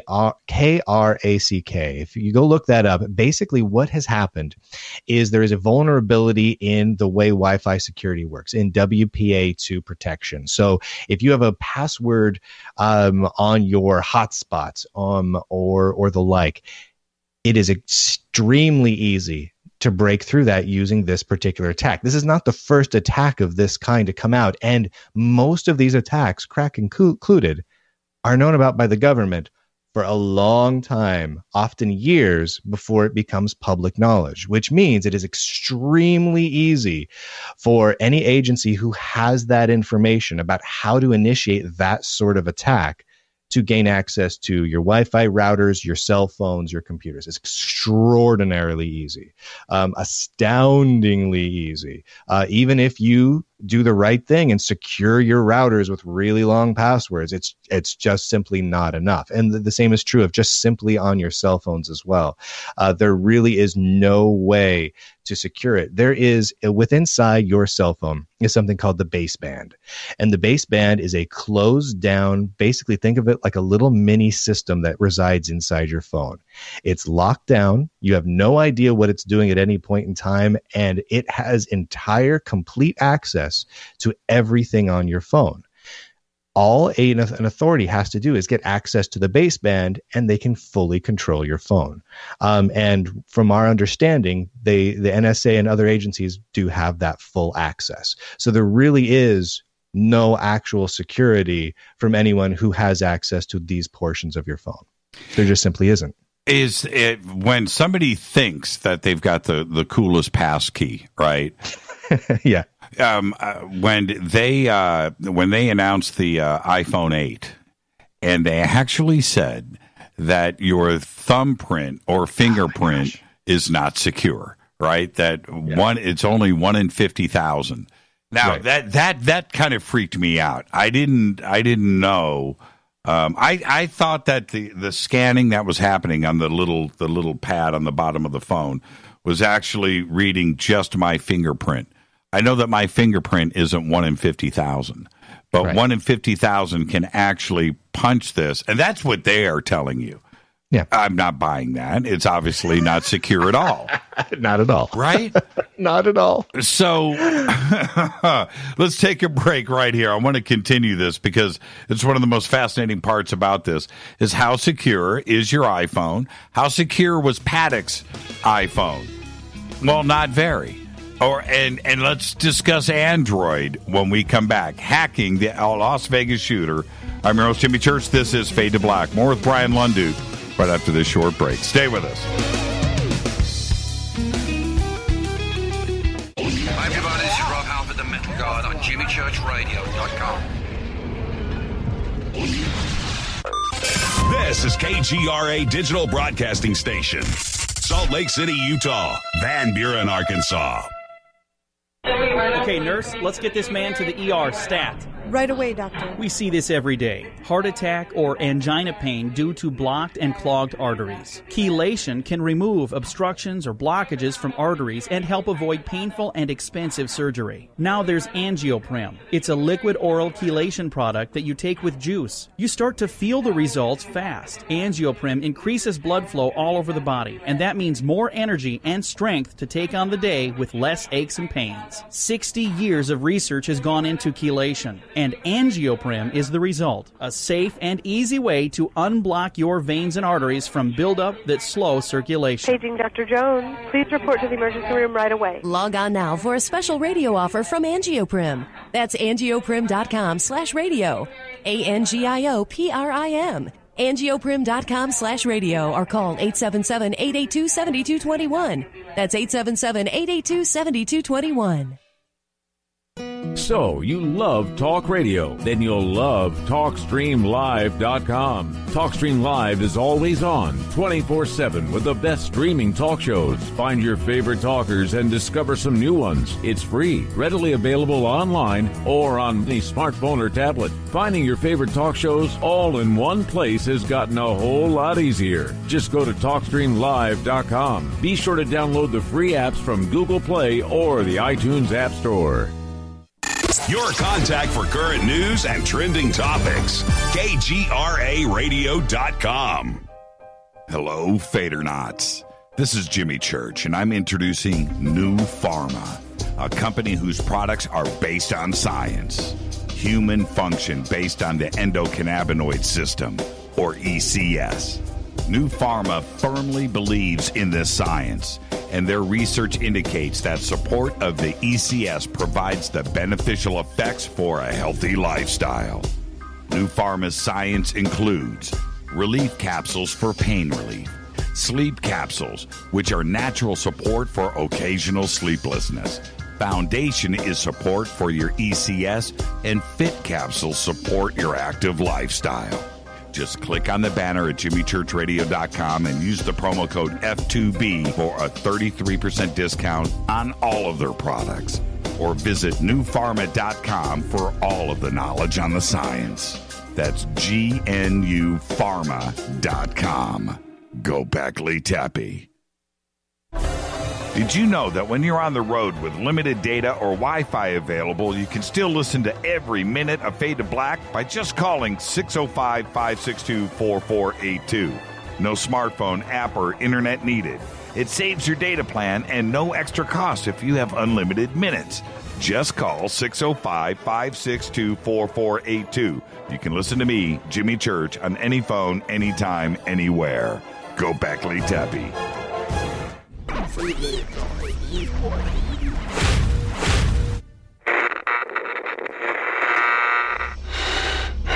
You want to know a secret? I love ponies. I really love ponies. I'm serious. I couldn't stay sane without ponies to brush. Why Fade to Black? Because you never got that pony, damn it. This is Fade to Black with Jimmy Church on the Game Changer Radio Network and KGRA, the Global Radio Alliance.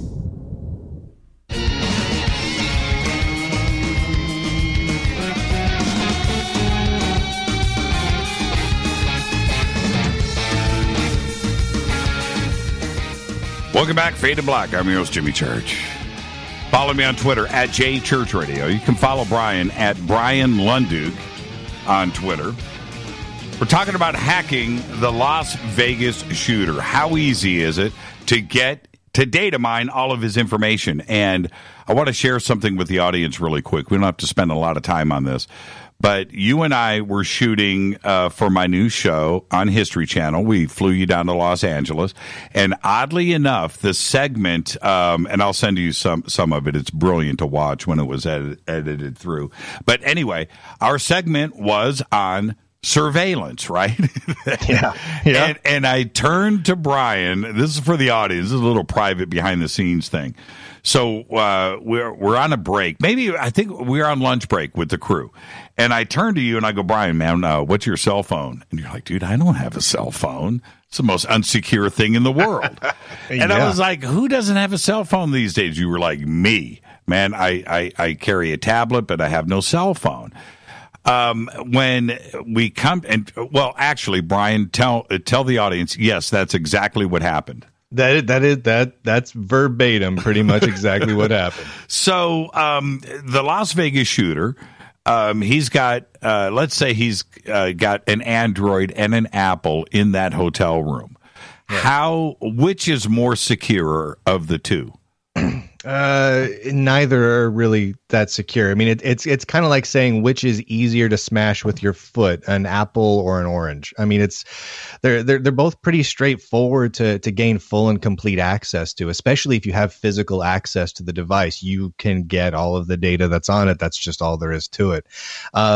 Getting access to them remotely isn't terribly difficult either if you have access to either the baseband chip, which the NSA does, or you just have some sort of a leg in somewhere. So either an application installed on it that isn't terribly secure, of which there are countless, or you have a kind of a backdoor in through either Google or Apple services. It's really pretty straightforward. If you really need to get access to someone's phone, it's not hard to do. Well, the FBI, when they were going through the San Bernardino shooter's iPhone and trying to get that unlocked, that took a couple of weeks.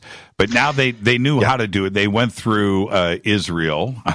They went through, they found an Israeli agency to do it for them. Yeah, for a fee, and it was unlocked pretty quickly. Yep. But today the FBI and all of the agencies now know the process to get through this. Let's say it was an iPhone, or let's say it was a locked Android inside that hotel room. How many minutes does it take now to unlock and have full access to a cell phone? It's not something that you can normally do in just a couple of minutes. I mean, unless it's left in a fairly insecure state, like with an easy to break through password, or if someone was silly enough to just use like the little numeric combination of like 4 numbers to open it up. In those cases, you can just bust right in a few minutes. But realistically, if it's locked down with a good password or something like that, realistically, it can take a couple of hours of someone just really sitting down and working on it. So it's not something that you normally are going to do instantaneously. A couple of hours, though. A couple of hours. A quicker way to go in is if you can get, or not necessarily to go in, but to retain the majority of data on the device, is to directly work with one of the companies that already has applications on the device that have a large amount of data that's being collected. So if you have an Android device, let's say it's already collecting all your Google Maps information. So you have location, Gmail for all your email, Google Photos for all your photos and videos that are getting uploaded, all that good stuff. It automatically stores and collects all of your web traffic and your website browsing history. Since all of that's being stored anyway, a quicker way to get all that data is to just simply go to Google and say, gimme.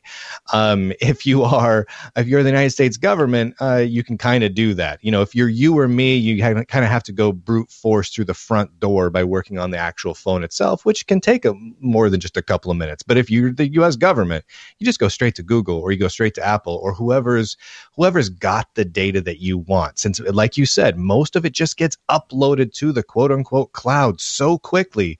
Just go to that cloud account and get all that data right where it sits on the drive. It's just so much easier. And then you can usually use that to kind of work your way back into the rest of the phone.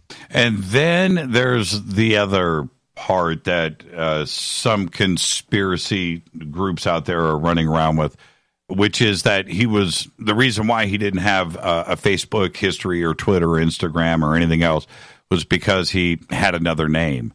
Well, all of that account information is stored locally on a computer or a cell phone. Yeah. So if he did have another name, we already know it.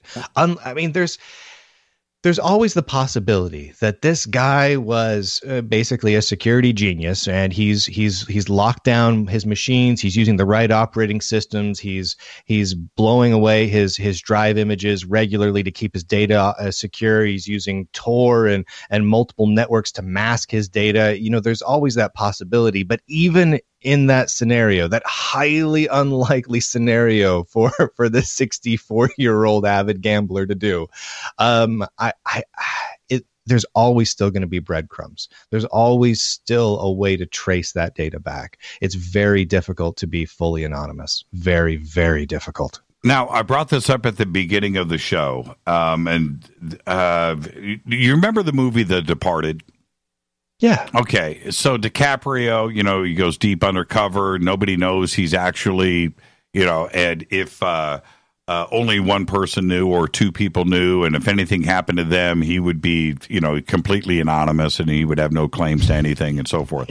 Yeah. Now, there's part of me that believes something, because if it was me running undercover, I would screw it all up, right? No doubt, right? Yeah. There's a reason you and I are not secret agents. Right, exactly. But in this case with Paddock, could it be just that they are not speaking about his past because he was so deep undercover, running under another name, probably another Social Security number, that none of this information is there, and they are trying to cover up the fact that he was running undercover. And there part of me wants to believe that. Anonymous is, allegedly has leaked some stuff, and I've read those documents. The problem that I have with that is they went straight to his brother using his real name, and his brother spoke on camera. So that kind of blows that deep cover thing out of the water, because he's checking into a hotel under his real name, which doesn't make any sense if you're running using undercover. his loyalty cards that he's been using for quite some time to get his room comped. Right. I mean, is it possible that is it could be a situation where he was so undercover that he had no internet history? Do you buy into that? No, simply because he had multiple smartphones. Jimmy, why would you personally have multiple smartphones? The only reason I can think to have multiple smartphones nowadays, instead of investing in one really awesome one, is to, have two different kind of identities, to, even if they're not officially different people identities, just two different lives that you lead. Right. If you want to make sure that your work stays separate from your play, maybe you've got two smartphones. Well, he was retired. So why would he need that? He didn't have any kids, he had a girlfriend. He wasn't even married. So why would he need that separate life? So that's one thing that raises a red flag for me right there. And it's not even that he had two smartphones. The initial report was that he had multiple smartphones, and that there was one additional cell phone charger that they couldn't account for a phone that could plug into it. And then eventually they said they found that phone and that all the phones were accounted for, which suggests to me that there was actually three smartphones. And I've only met one other man in my entire life of walking through this great green earth of ours that has had three cell phones. And that was the man who actually invented cell phones. I met him at a Star Trek conference one time, and he was the inventor of friggin' cell phones, and he had three, but that was just because that was his life. I've never met anyone else who had that. Well, I do, but you know what? I'll confess now. The reason why I do it is I have one phone with a phone number that I hand out to people with my business card and a phone number on it. And so they call it, but I never answer it. And it goes to voicemail that I never check. But people think that they have my real number. But that's like a business purpose, you know? Like that's you doing a job. That's for a specific task that you want to keep separate from your life. And that makes sense. Right. But if you're Stephen Paddock, and you don't have a job anymore, you're retired, and you're just an avid gambler with a girlfriend hanging out in Vegas all the time with lots and lots and lots of disposable cash, because he did that whole thing where he wired $100,000 to the Philippines right beforehand. Now, isn't there's a digital chain to that too as well? Yeah, there absolutely is. How he did that, we still don't know. That information hasn't been released publicly. We just know what the law enforcement has told us. But yeah, there should be a digital trail of what account it went to, what account it came from, what device he used when he did that transfer, what physical location he was at when he made that transfer. So those are all things that the law enforcement absolutely have the ability to know right now. So I'm going to go down the short list. We have a guy with no personal history that we can chase down. We have a girlfriend that was shipped out of the country during the crime and was paid $100,000 cash. We have multiple houses. We have him committing suicide. We don't know the amount of shots that were done. We don't know about the shell casings in the room. We don't know anything about the gun information. We don't know anything at all. We have a complete screwed up timeline of events. We have the authorities not telling us the truth. We have the security guard who was allegedly shot by him now disappeared. His timeline is incorrect. He didn't interrupt the shooting. He wasn't the hero that he said he was. He was actually shot before. He wasn't up there investigating shots coming from the room. He was actually looking for a door ajar. Everything about this case now has run amok. Everything. So now that you've started to collect this data, Brian, what do you think is the real story? You know, my imagination immediately goes wild. I mean, because it's when you describe it like that and you take the events, the horrible events that occurred, and you try not to think about all the people that suffered because of this, and you try and just look at it as a story. Like, how does this story play out? What makes sense for this character to do these things in this particular way and circumstances?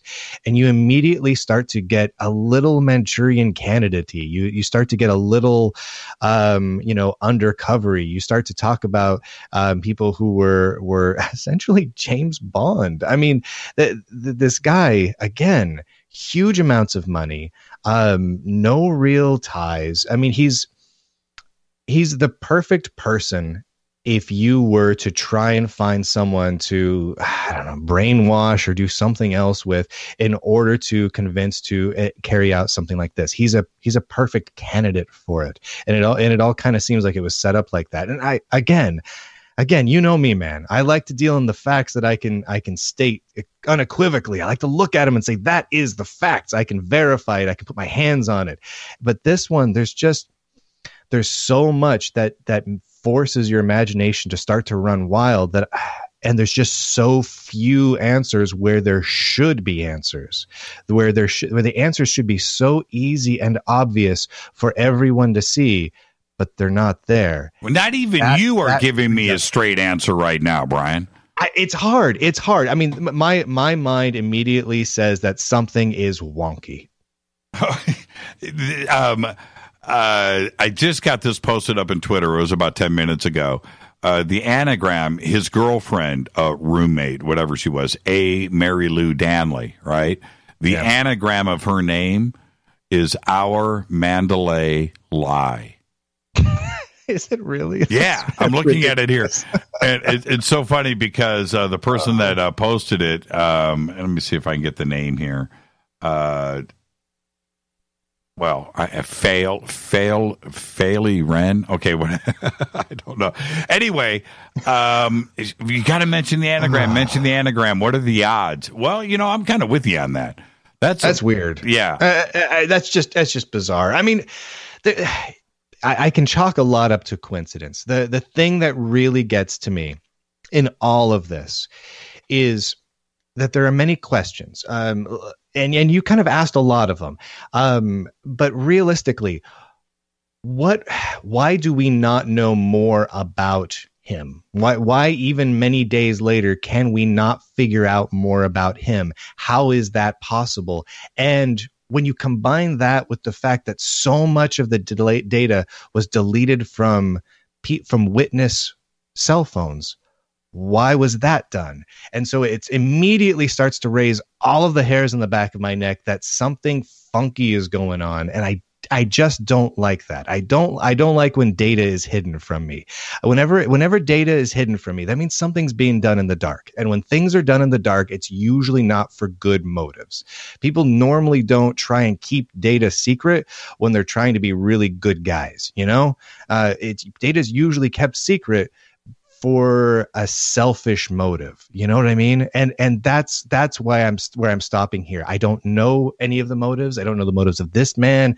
I don't know the motives of the law enforcement agency. All I know is that data is being kept from us. And not just that, but data is being actively removed from people's machines and accounts. And we don't know why. And that drives me insane. Well, now I think I'm going to have to keep you for a little overtime. We'll see how this last 10 minutes goes, because you started to, I thought you were going to say MK Ultra.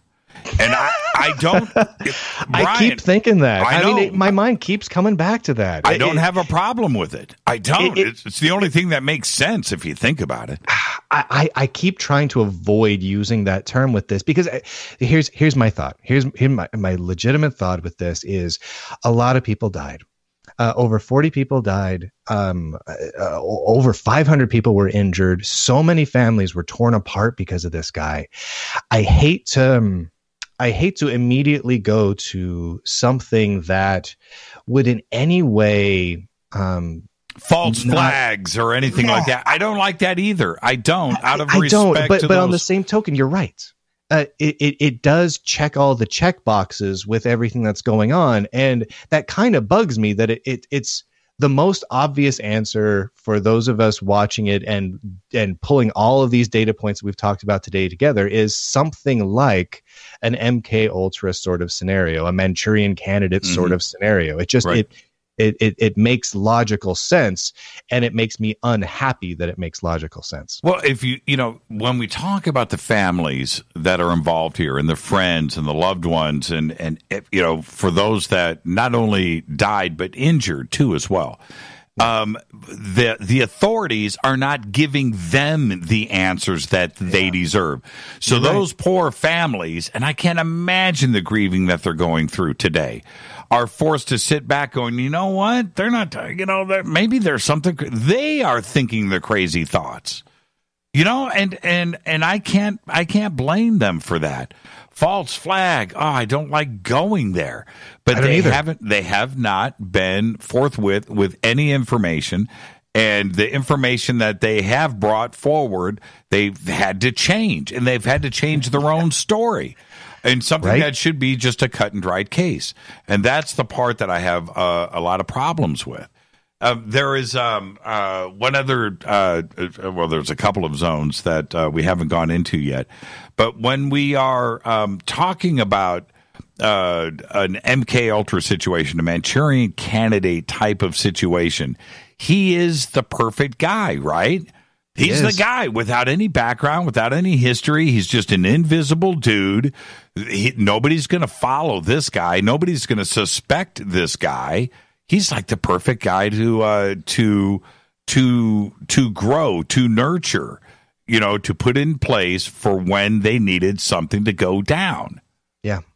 No, you are absolutely right about that. The good news, the silver lining in all of this is that what happened in Las Vegas will be impossible in the long run to keep completely under wraps, because there was, again, so many cameras and so many eyewitnesses and so many recordings.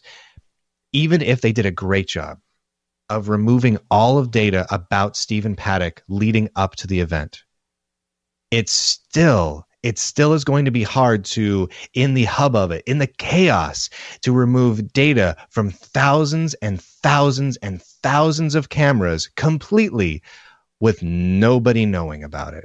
And so eventually we are going to get enough data out of this to be able to piece things together because of where this took place. That's the one silver lining in all of this. It doesn't mean we have all that information now. It doesn't mean we have any answers now. We have more questions than answers at this point, and every news agency on the planet is just having the same problem. Like, why don't we know more?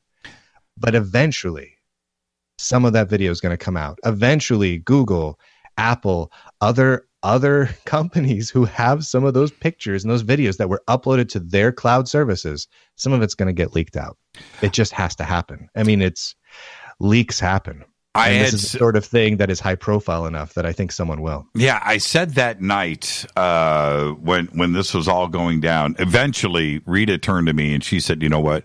I can't deal with this, right? We can't watch this anymore. So we shut it off. And we waited till the morning. And I had said to Rita that night, I said, Rita, you watch. This is Vegas. Tomorrow, we're going to have 1,000 videos posted. We're going to know, we're going to see exactly, right? And none of that happened. And let me flip this over. It was a frigging festival with 20,000 people. The video crew that is there shooting the event. Yep. How many professional 4K? Yeah, good stuff. The real stuff. Yeah. All of those cameras spun around and were shooting the Mandalay Bay. Yeah, not to mention the hundreds of people that already had their phones up with their finger on the record Thousands button. of people, not 100. That's what we do. That's all they do today. Do. You know, our daughter went to a concert this weekend. Have you ever heard of this guy, Weeknd? No, never have. He's like the biggest, rapper in the world right now. This guy, Weeknd. 4-day weekend, whatever his name is, 3-day weekend. And so anyway, she goes and she's showing, she's she's sending us her live streams of the concert. And all you see in front of her is a sea of cell phones. It's like, man, put the cell phones down and watch the concert. Back in the day, we had our Bic lighters, right? But we're not looking at our Bic lighters. Everybody's looking at their cell phone cameras. Yeah, that's how it is. That's what it is. I don't want to. Exactly. I don't want to sound like some old man. Way too late for that, my friend. I know, right? But that's what was going on at the Harvest at that concert. There's 20,000 people there. 10,000 of them were videotaping. I guarantee you that's the number. But let's put that aside. That's an assumption that we can feel pretty good about. But there was a professional video crew there. There were cameras everywhere, 4K on tripods, all over the stage, up and down, back at the sound console, up and down, in the middle, everywhere. And when that shooting I don't think that those cameramen dropped and ran, went serpentine, were running for cover. No, they spun those cameras around on the Mandalay Bay in 4K. Right. They want to get the shot. They want to get that video. I mean, that's what camera people do. Yep. I mean, that's their thing. Why do we not have any of that public? No, that is baffling to me. This is not the Zapruder film. It's not that kind of party today. No, I mean, every view, every resolution, every format that you want was shot that day. And I was so surprised to see the next day that there was, 2 or 3 grainy, shots of this that were leaked. Oh, and that's okay. You know what? We got to take a break. Okay, let's take a break because when we come back, I do want to talk about JPEGs, formats, cell phone cameras, and the leaked pictures from, we've got to talk about that, the leaked pictures from the room. So just stay right there, Brian. I'm going to keep you for a few minutes, and I'll open up the phone lines too as well, 323-825-5045. Our guest tonight, Bryan Lunduke. We're talking about hacking the Las Vegas shooter. We'll be right back.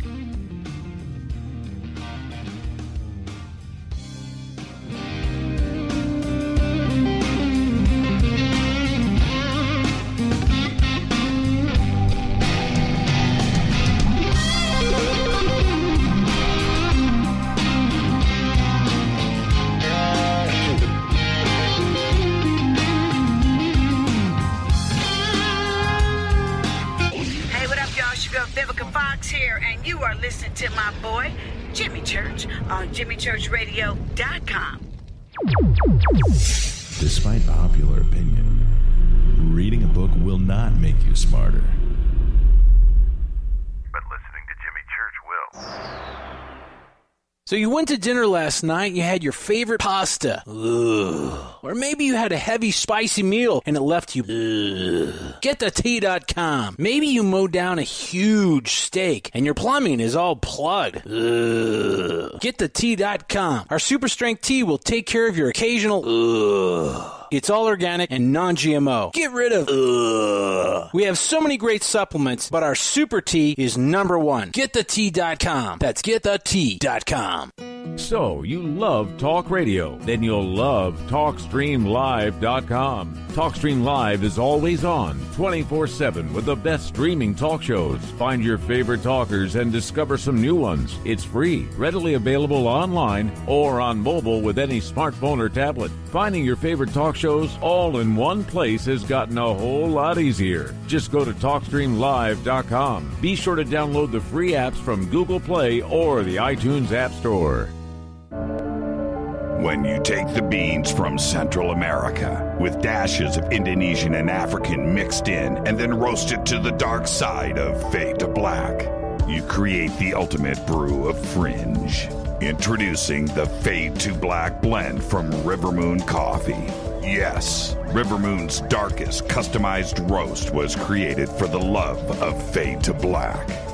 The alchemy of masterful roasting and smoking the beans is in every sip of this full-bodied, dark Java. I need my coffee dark, deep, with distinct bittersweet chocolate highlights, just like the bunker. Leaning further into the darkness of the roast is Fade to Black blend from River Moon Coffee. Just click on the banner at jimmychurchradio.com and use the promo code F2BBLEND for 15% off of your order today. Go Beckley Teppy. Hey, can we talk about something serious for a minute? Your age. Getting old has its perks. But remember, being a few years younger, you know, your hair was thicker, you didn't have so many wrinkles, that extra weight wasn't haunting you, and you just felt better. Well, we can't turn back the clocks and go back 10 or 15 years, but you can start feeling and looking 10 or 15 years younger with Nature's Youth RSF. It's a doctor-formulated daily supplement that helps your body maintain its peak performance and fight the aging process. Imagine sleeping better, looking better, and feeling better. See how Nature's Youth RSF has helped thousands of people just like you at nature'syouth.com. nature'syouth.com. The holidays are coming. Imagine how it will feel when your family and friends are asking you what you did to look so good. Your secret will be Nature's Youth RSF. It's time to start looking better and feeling better. Learn more and order your Nature's Youth RSF at nature'syouth.com. That's nature'syouth.com.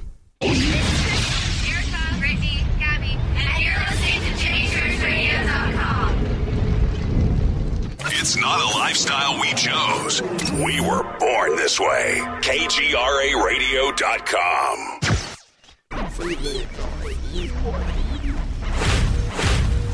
This is KJCR at JimmyChurchRadio.com.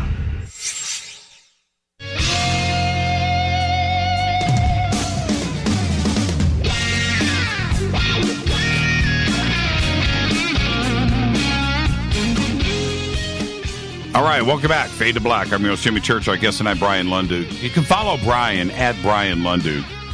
And his website, of course, is lunduke.com. And the links are over at jimmychurchradio.com. And go and check it out. His video stuff that he does is the best. You know, and what's funny, Brian, I've been a fan of yours for so long. And the way that you approach stuff is cool. You have a comedy side that takes this tech stuff, which can really be pretty heady material, but you do a really good way of presenting it, and I do want to give you some kudos, a little slap on the back, because thanks, man. It's hard, man. It's hard. It is not easy. No, and if a guy like me can get through it and start to understand it, Linux. Now,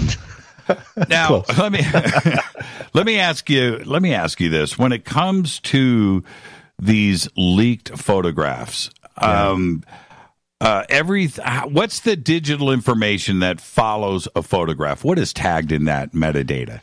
So there's a couple of things. The first thing we look at is EXIF data, EXIF, and that is basically the data that's imprinted on the picture, usually when it's taken by a camera, whether it's a cell phone or a nice DSLR data, and that can be a wide variety of things. Usually it's stuff like the aperture settings of the camera and resolution and all these sorts of things. In other scenarios, some metadata can be attached to it, like the time it was taken and the like. When we start looking at these leaked photos, though, there's no such data that I've seen on any of these JPEGs so far, which makes it really difficult to authenticate any of this, especially considering there's so many rooms at the Mandalay that are identical, which makes verifying those leaked photos so difficult. Well, now we have two ways to look at those leaked photos. Either they were leaked or they were intentionally leaked. Right. Now, if you are somebody's boss, right, that's on the crime scene, you know everybody that's in there. That's easy. That's a given. But if you need to find out who leaked the photographs, can you tie the data that is in one of those photographs to a specific phone? Not terribly easily, no. The best bet for tracking that down is actually to the old-fashioned way of go to the people that leaked it, whether it was at the Independent or whatever a website was posting it, and find out where they got it and do good old-fashioned gumshoe footwork to trace it back to somebody. But unless you can actually find an email or some other correspondence where that picture was sent, it's really difficult to trace it back to a specific phone, especially considering most of these images are clearly edited and cropped afterwards. I don't know if any effects were applied to them, but they were cropped. They are at a non-standard resolution. Have you have you looked? Okay, I want to stay on this for a second before I continue. Are you saying that if we went to court, there would be no way to prove, if we were in court, not on this case, but any case, there would be no way to prove that photographs were taken from a specific phone? There's no data in the images that would tie it to a specific phone. Not easily. There are two possible things that can be done here. The first is if you can find the original images and find the resolution that they're at. Different cameras operate at different resolutions. That makes it a little bit easier to narrow down. Like, let's say I know that there was 20 different police officers or employees that had access to the room, and I know what kind of phones they had. I may be able to then track it down to a specific person. The other thing is if it's a cell phone camera, a lot of times those phones, if you can get to them quickly, will have a lot of smudges and imperfections or scratches over the lenses because they're cell phones. We put them on our desks, drop them down, throw them in our pocket with some keys, they get scratched up. And those will basically leave the equivalent of fingerprints on the image. So in that way, that would be possible to do. I mean, I don't see any right off the bat, but these are fairly low resolution ones that I'm looking at here. And I'm sure if someone with some forensics experience, if they could get a stack of phones that might have been used to take these photos, that they might be able to track that down. Otherwise, it's very difficult. I've looked at all of the versions of these images that I could, going back through Google to the first ones that were posted on the net. Yeah. And each series, and I've looked at it, they're all cropped. They're all cropped. They're all cropped. The cropped ones are cropped. Yeah.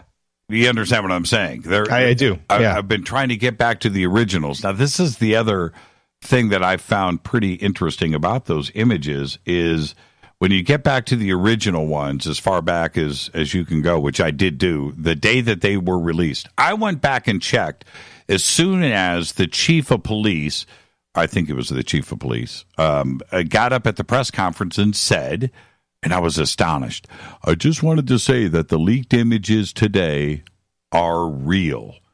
And I'm like, holy crap, what is it? Why would you say that?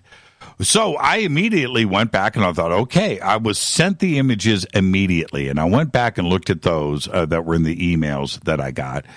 And this was the thing that I was so shocked about. They were perfectly in focus, perfectly clear. Right? I mean, it seems like this was intentionally done. So I started to look in the background and tried to, see different things. Okay, I got a body there. I got a gun there. But what about the background? Did you do the same thing? I did. What did you find interesting in the backgrounds? Well, the thing that really caught me off guard with all of this is that these were clearly done quickly and hastily, right? So the whole thing is not lit up at all. And I can't quite tell what's happening in the background there, to be honest with you. I need to kind of check out the rooms. What did you find? I saw that there was a notepad on a table, on some table to the right of the body with a pen on top of it and some writing there. I saw that. Yeah, and then and a roll of tape sitting next to it. Yep. And I saw that immediately. So I just thought, man, and if I had the raw files, if I had the originals, that would almost be clear enough you could almost make something out. I know. So I know. His face with that shot, I looked at that, and it kind of looked like the Stephen Paddock that was in the 2 photographs that were published on the net. But also, I wasn't comfortable with. I'm not sure I could have said that it was the same guy. I'm not trying to raise a red flag here, but it wasn't like it was a dead giveaway. Right. Well, I mean, everything's very difficult to tell. I mean, it's at least one of the images is very gruesome to look at, and it's very difficult to tell any of the data around it. Like, it's hard to use it to verify identity. It really is. Well, there was one thing missing from the photographs, though, and I brought this up a lot, and I haven't had no police have mentioned anything about this, and nobody in the media has mentioned. I did not see a shell casing. Right? Now, supposedly this guy cranked off 1,000, 1,200, 1,400 shots. Wouldn't the floor be littered with shell casings? Shouldn't they be everywhere? Shouldn't you be tripping and falling over them? And there were none in any of the photographs. And you know, when you see Crime Scene 101, right? I don't care, man. Go watch CSI. What do you got those little tent cards with numbers on it, right? 1, 2, 3, 4, 5. You know, and every shell casing's got a number on it. Where is the 1,000 tent cards in the room? I don't see any of that. And I thought that was a little bit strange. And in connection with that, this is the other thing. And I'm going to say it again for everybody. I'm not trying to start something when there isn't anything. But if I'm the police, if I'm the ATF, if I'm the FBI, I go up for the press conference with 2 boxes of shell casings, right? Here's 1,200 shell casings. We've got the guns. Here are the guns that these were fired from, right? So here's that. Everything was in this room. We got shell casings from outside of the window on the grounds downstairs. We got everything that we could. So it was just one shooter from this one room, and here's our proof of that. Let's close down the conspiracy theories about 2 shooters, 3 shooters, 4 shooters. But they haven't done that. And I would think that would be the first thing that they would do. There's no shell casings in the photographs. They haven't provided us with the shell casings. They haven't shown us the guns that were fired. None of that.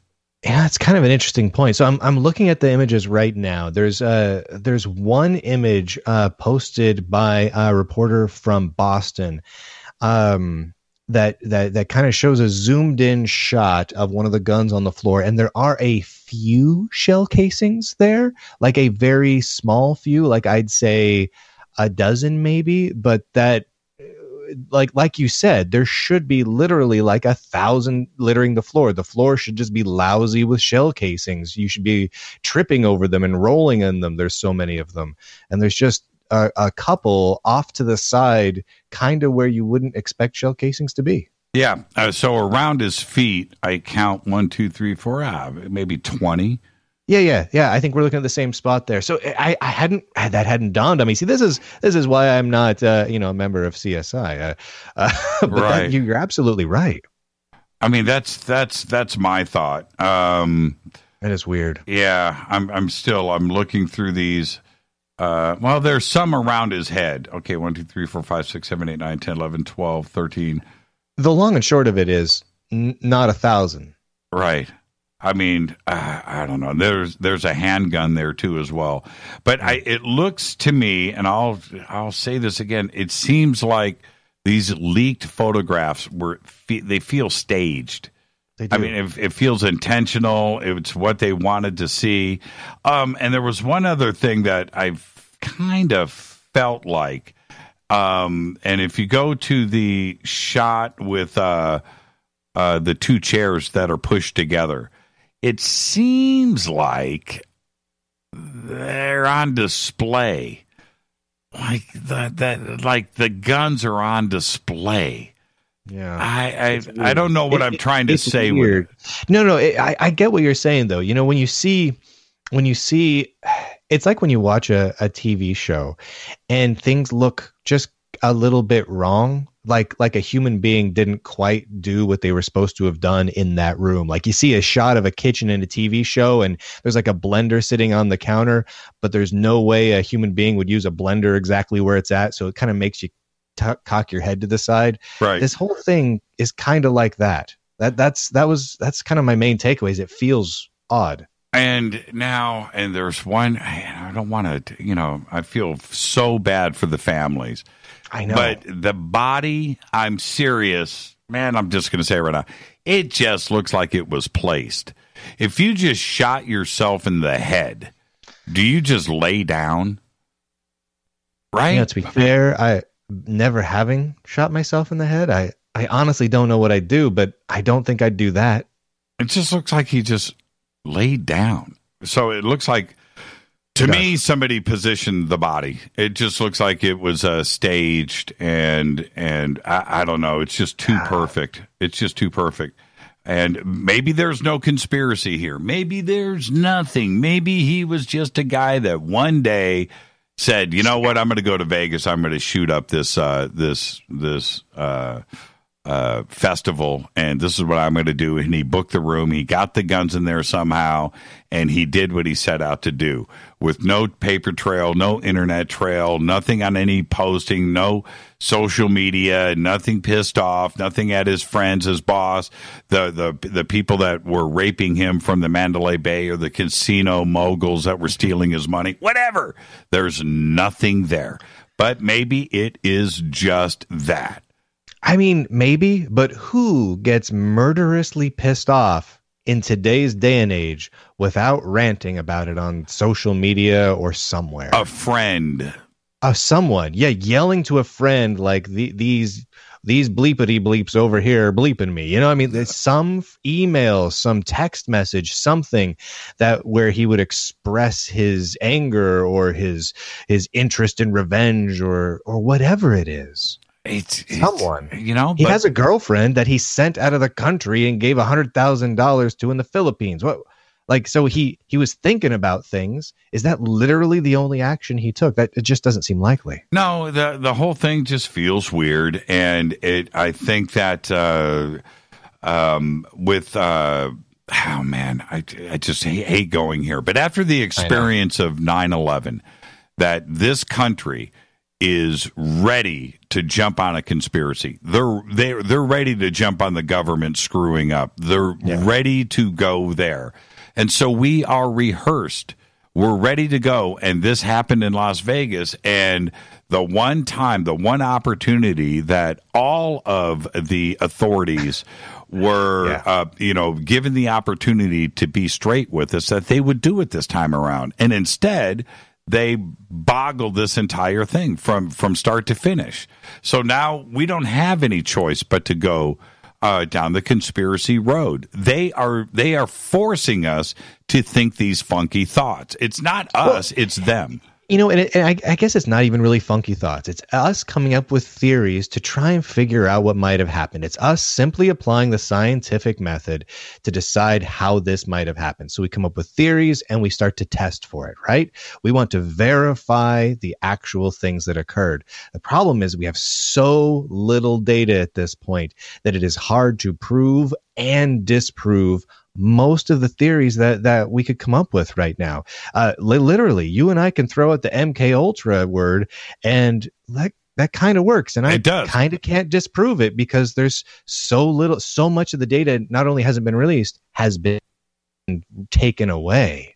So much of that data has been taken away that it makes me want to look at that sort of theory even more now because I can't disprove it. Now, what if we like spin this around 180 degrees. What if he's not even real? What if he's not even real? What if Stephen Paddock is made up? What if he's like a made-up person? Yeah, what if his brother is in on this? That guy that was interviewed. You know, what? I mean, just what if all of this was fake?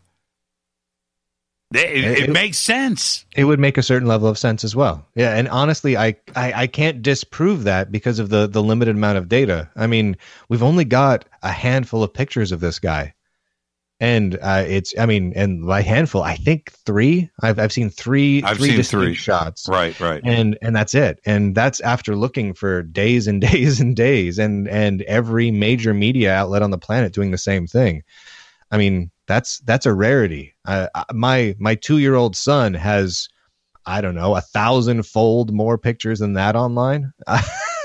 So, I mean, it's not a stretch. Yeah. It's not a stretch at all. I'm looking here to Stephen Paddock, in Google, and there's literally the ones that are here, the variety are video stills, right? But the photographs themselves, driver's license, he was a pilot. Where's his, where are the photographs? I know. We should at least have DMV shots and other licensed sort of shots at this point. And I went over and I decided to branch out because what if multiple search engines were, let's say, compromised in this? What if the information about him was removed off of the net, right? So I decided to go to some of the smaller search engines. There's one called DuckDuckGo and whatnot that hold their own catalog of search data. And I haven't been able to find any additional data on any of them. And his girlfriend, 1 picture. 1. How is that even possible? I mean, I even grandparents in my family that don't like computers have more pictures than that on them online. And I'm wondering if this 1 picture that they keep showing, what is this, a passport photograph? I don't know. Something like that. Yeah, kind of looks like it. You know what, Brian? Thank you so much. When and where can everybody see your show? They can follow my show.